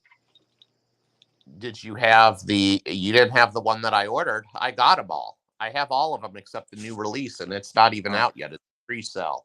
It's the Athena. Yeah, the Thema. Yeah, I had the hair for sale. I sold that at auction for $40, dude. Yeah, I've got all of them, and Steal. the Athena came out, so I ordered the 1 ounce BU and the 1 ounce antique. I had the antique. There's $100 coin online. I got it for $77. Yeah, it's $100 coin online, and I sold on auction for $40 to Best Pigeons. He got a fucking smoking deal. He can resell that shit, make some money on that. The 5 ounces, dude, are going for like $1,000. Wow. Look at all these Antiques.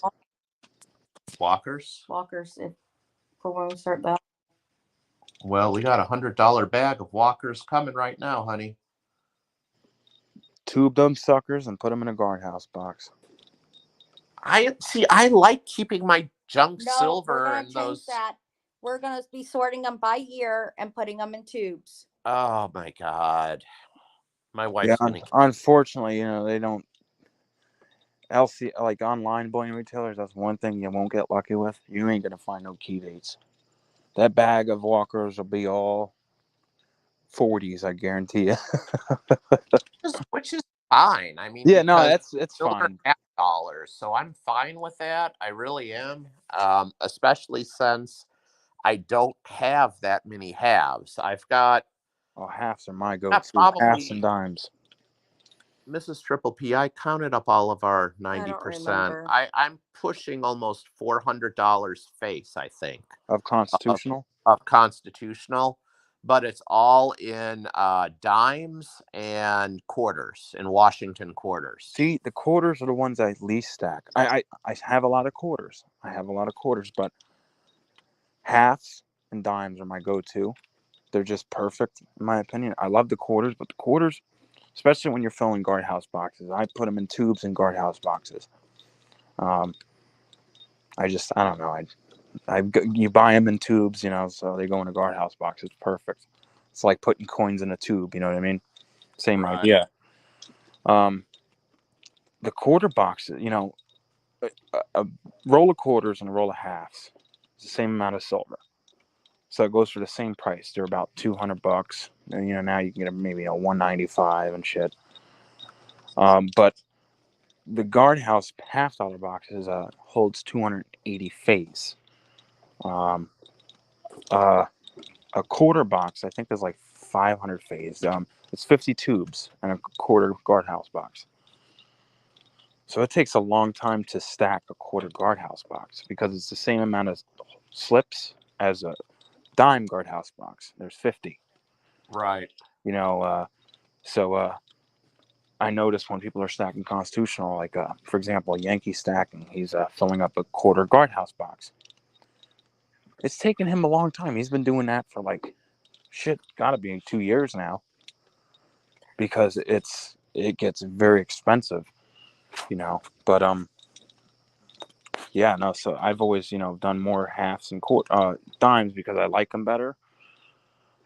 But I have a few guardhouse boxes that I filled with quarters, but that took a long time. It's very that gets very pricey.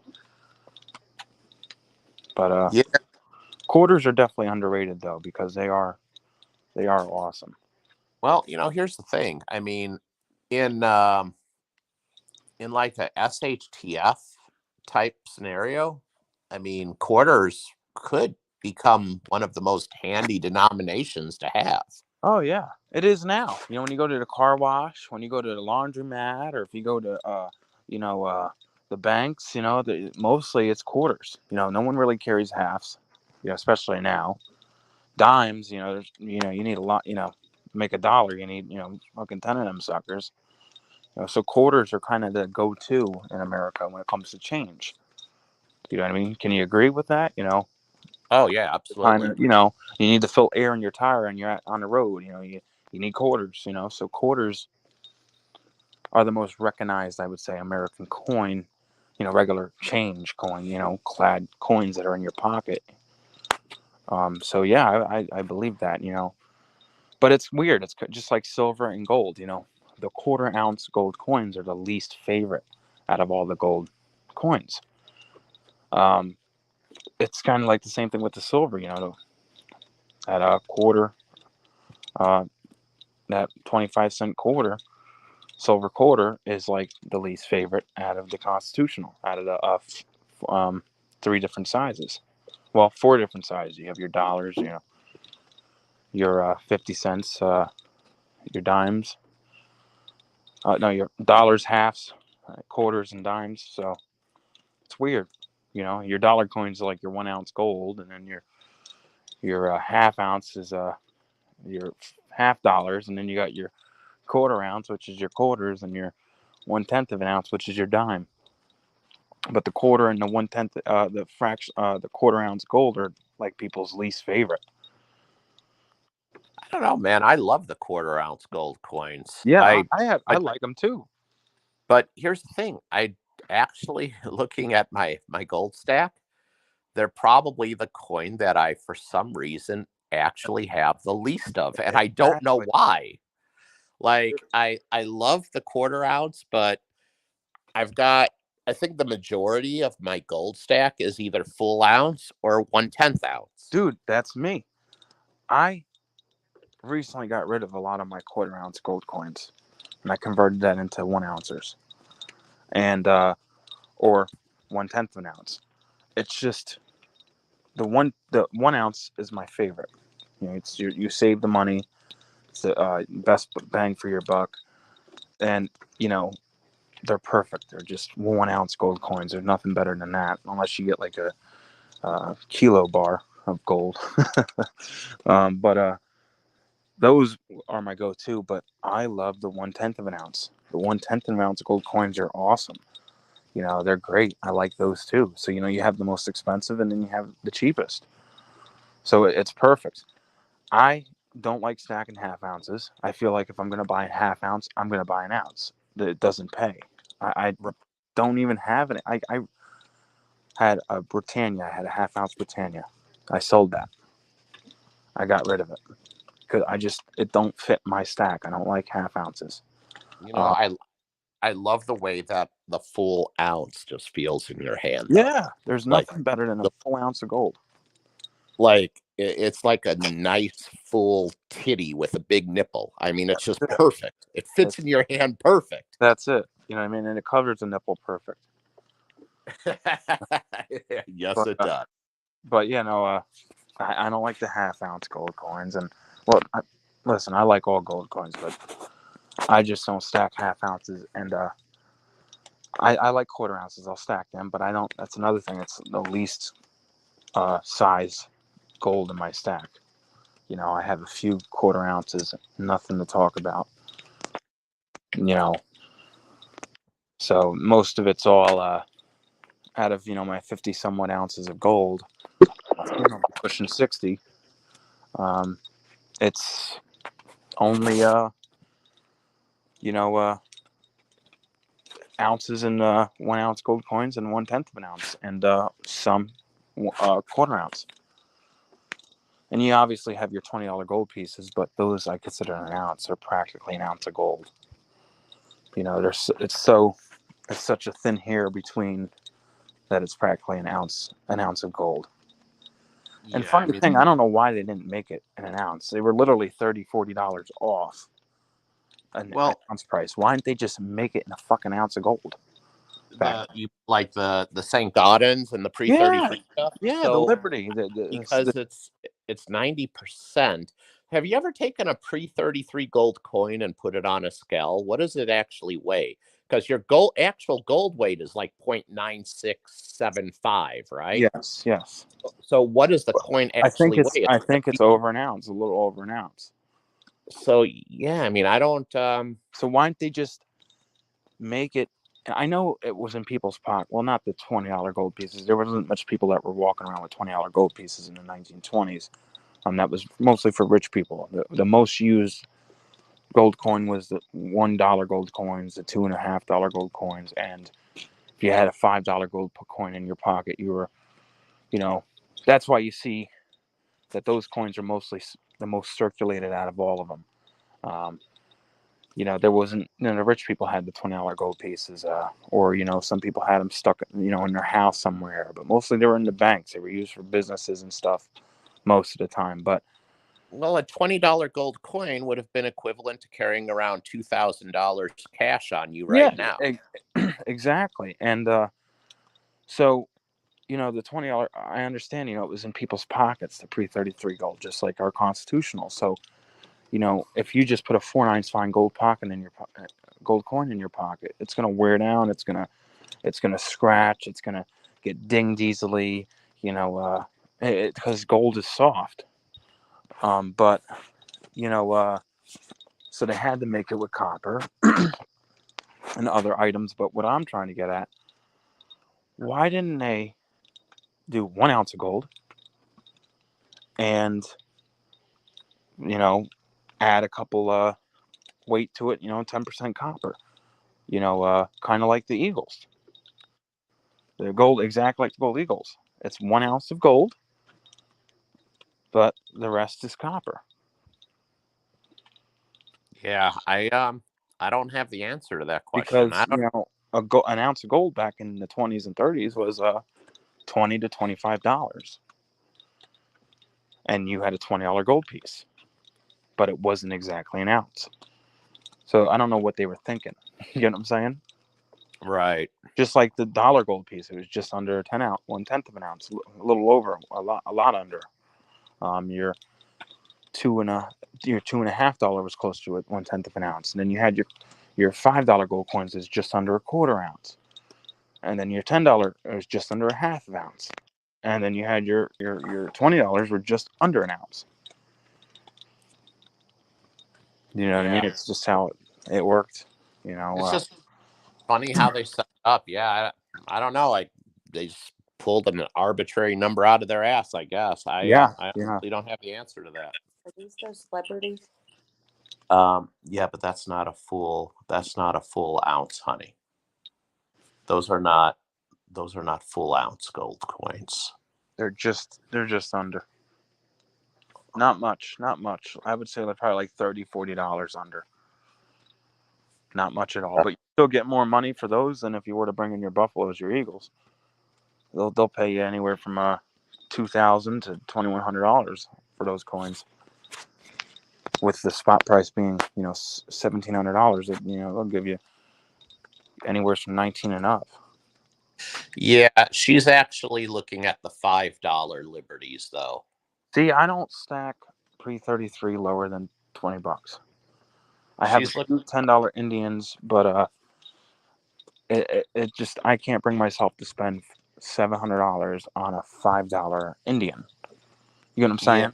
Yeah. These are extra fine, 45 $5 liberties, and they're going for $575 to $600.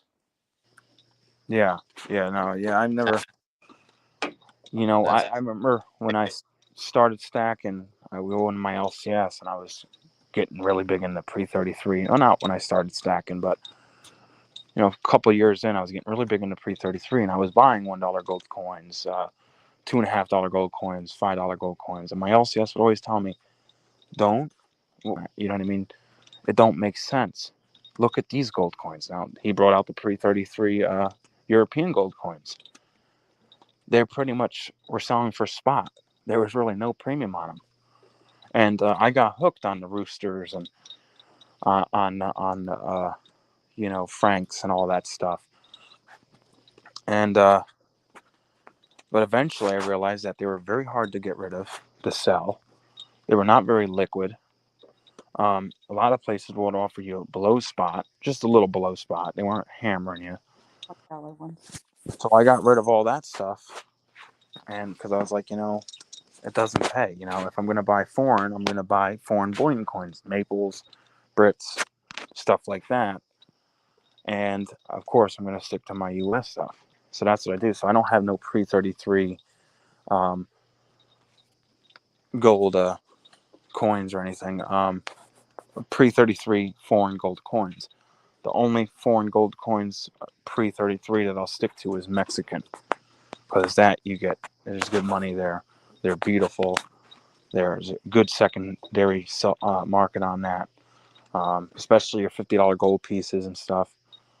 Mm-hmm. So the Mexican, I love the Mexican stuff.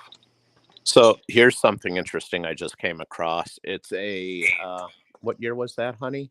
1904. A 1904 Liberty Double Eagle PCGS MS64. You want me to guess the price? Guess the price of what it sold for. MS64. MS64. I would say in between 20. When did it sell? Recently? Recently. Very Uh-huh. recent. Like within the last month. I'd say $2,300 to $2,400. 2025. 2025. That was the deal. 2025. $2,025 sold. MS64. MS64 PCGS $20 Eagle. That was a fucking steal. Whoever Yep. bought that got lucky as a motherfucker. That was a steal. Yep. Holy fuck, you can't even find those on AppMex right now or on Monument Metals for that price. So For there's fine. a coin shop. There's a coin shop within 30 minutes of my house that does auctions. And they do the auctions actually in the coin shop in person. And that's what it sold for at the auction in probably like a couple of weeks ago. Mm-hmm. So that was a good score. So I'm thinking that we're gonna start. She's looking at the auction stuff. Oh wow. We're gonna start going to auctions Oh Yeah, dear. no, that's. Hey, listen, you could probably get some deals, dude. for gold and silver. You can probably get some deals. You never know. It might be a blessing in disguise. I would do it. Honestly, an MS64 slabbed Liberty for 2025. You got sold from that auction. Yeah, that's a deal. yeah. No one bid That's it on why that, probably. that's why I didn't want to tell you what it sold for. I wanted to see how close you would guess. Yeah. Yeah, that's good. By the way, HC Dyna Lowrider said that's because gold was 25 an ounce and they wanted $20 domination. So yeah, yep. Back then it was like $20 to $25 an ounce. And Jimmy Lacara said, Patriarch Stacker, what's your thoughts on fractional gold sovereigns like Roosters and Swiss Helvetas? You must have just came in. Me personally, it is cheap gold. You can get it for great prices, outstanding prices, close to spot still. They don't have much of a premium on it, which is great for your stack. But not only, I look at stacking and buying stuff cheap and getting deals, I also look at exit strategies and God forbid if I needed when retirement, if I needed to sell things or whatever. And a lot of stuff can change through the years, but I've noticed Roosters and Franks and Helvetas, Swiss Helvetas, and your European foreign coins, pre 33 foreign coins, don't have a very good resale market, and they're not very, very popular. So I stay away from it. I used to be big with it, but the only gold I buy is pre 33 $20 gold pieces, American gold eagles and buffaloes, and foreign bullion coins like Maples, Britannias, Krugerrands, stuff like that. But the only foreign pre-33 that I stack and I'll continue to stack is Mexican silver. Mexican silver is hot. Mexican gold, it's hot. It's good resale. It's the prices just keep on going up on the stuff even when spot's low. You can't go wrong with Mexican gold or silver. But I don't hate the stuff, but it's not my favorite, and it's not I don't know. It's not my cup of tea, but there's nothing wrong with it, man. It's you get some good prices on that stuff. That's for sure. What do Yeah, you think, Triple P? it's not my favorite either. As a matter of fact, I don't buy any more of the foreign stuff. Nope. Like the roosters and the stuff like that. Like I'll buy Libertads, gold Libertads. That's But different. Foreign bullion coins is different, but foreign yeah, but 333 coins, I don't care. yeah, I'm just like the sovereigns, the old sovereigns. No, I don't buy any more of those. The old roosters, the Helvetias, I don't buy any more of those. Nope. Um, I They are do beautiful coins, though. I do buy the new sovereigns for Mrs. Triple P because she loves her rose gold. But it's not the same. That's bullion. That's Yeah, yeah. not like the old sovereigns. But So you know, we're all different. You know, we all stack certain ways and have different strategies. You know, and if it works for you, it works for you. Personally, for me and Triple P, you know, we don't care for the stuff, but at the end of the day, it's still gold. Um, it's still gold in your stack. It's still valuable. It's still real money. And you it all know, depends on you. liquidate it. It's Yeah, not just exactly. it might not just be as liquid as a gold eagle or a gold buffalo, but I mean it's still gold. You still can Yeah, liquidate. exactly. It's still gold, and you'll still be able to sell it. It's just a lot of times they offer you under spot, a little under spot for the stuff. You know, you don't get, you know. But listen, if I came into the LCS and he had them for a damn good price, I would buy them. You know, I'm not going to pass up a damn good price. It's the same thing if I walked in and my LCS had an old 14 karat gold chain for selling it for the gold value, I would fucking buy that in a heartbeat. Not that I would stack it, but it's still gold. I would take that and I would polish it up and I would sell it online or something and make some money and then transfer that to bullion or something. But it's still gold and everyone has different strategies. And I'll tell you who really likes that stuff. Fish, Bionic Fishy Fish. He likes that old foreign gold, foreign pre-33 gold, and Silver Oceans. Silver Oceans loves that stuff too. Yeah. Yeah, And that's another thing. It is a weird gold weight. A lot of them are weird gold, and a lot of them are different purities and weird. Like I've seen 70% gold, 80% gold. Like, well, look at their silver coinage. It was the same thing. You know, a lot of, you know, us. You know, there were some countries that were doing 92% silver, which was sterling. Little above us, but most countries besides America and a couple other countries, they were doing 70%, 40%, 10% silver. You know, the weights were just very odd.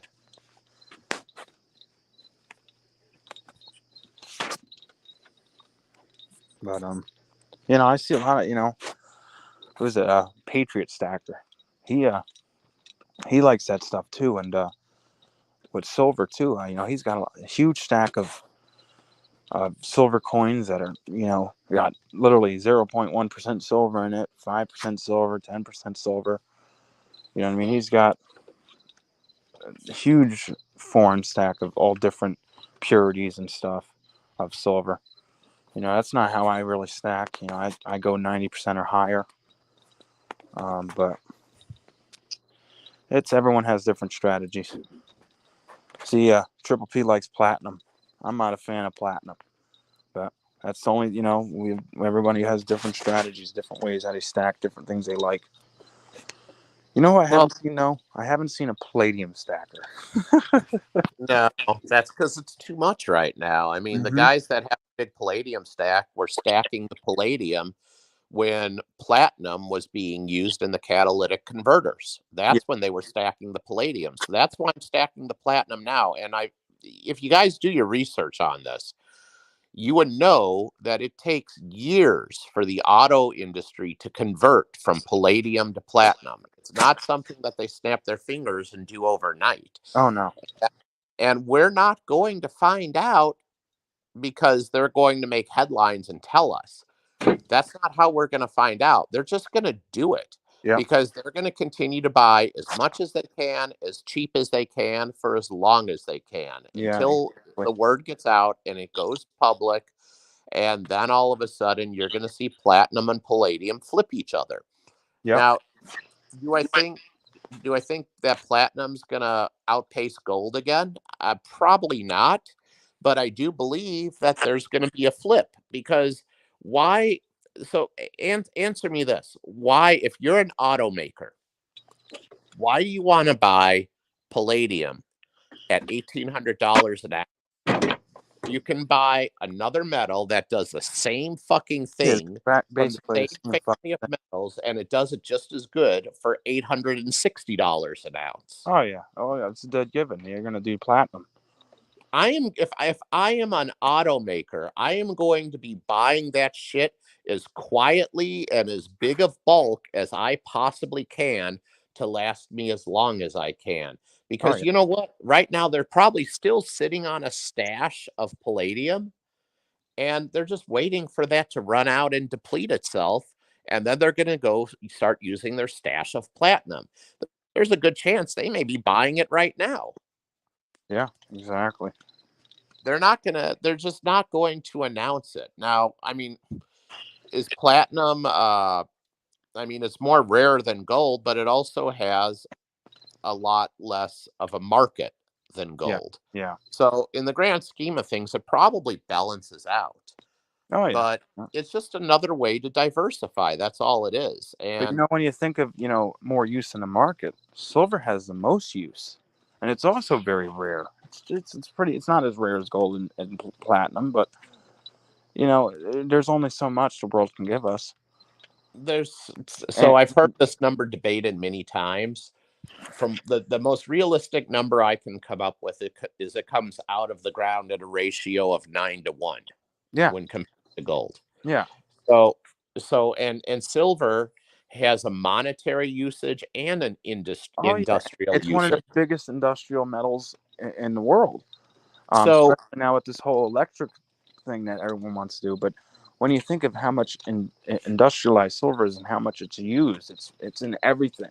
Your cars, your cell phones, your TVs, your computers, your medicine.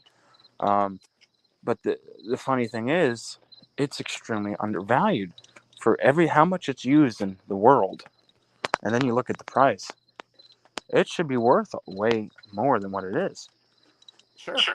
You know what I mean? It's very undervalued. So I also think silver's a sleeping giant. Am I like these silver pumpers that say it's going to be $100 next year? No. But it's definitely a sleeping giant. And then maybe not my generation, but my kids' generation or their kids' generation, it might be at Hold a on. price where Hold on. gold is Hey, and stuff. hey, bro, you're 28 years old? Yeah. Okay. So No. you're going to 20, you're going 20. I'm gonna be 27 in September. you're going to be on this earth, God willing, for another half a century. Now, I want you to sit back, because you said maybe not in my generation, but my kids' generation. You're going to be on this earth for another half a century. I want you to subtract 50 years from today and look back to 1972. And I want you to think about what inflation was like Oh no, and I'm how saying much I'm the saying dollar. $100 silver, yes, in my generation. But I'm saying silver's an undervalued metal. It should be worth $100 now. It's very undervalued because it's so widely used, and there's only so much the world can give you. And I think eventually, not like these silver pumpers, they'll think it'll be $100 next week or next month or whatever. But eventually, silver will be the price of gold. And it's a Well, sleeping giant. And yeah, that'll be as maybe my kids' generation or their kids' generation. But we'll definitely see $100 silver in our generation.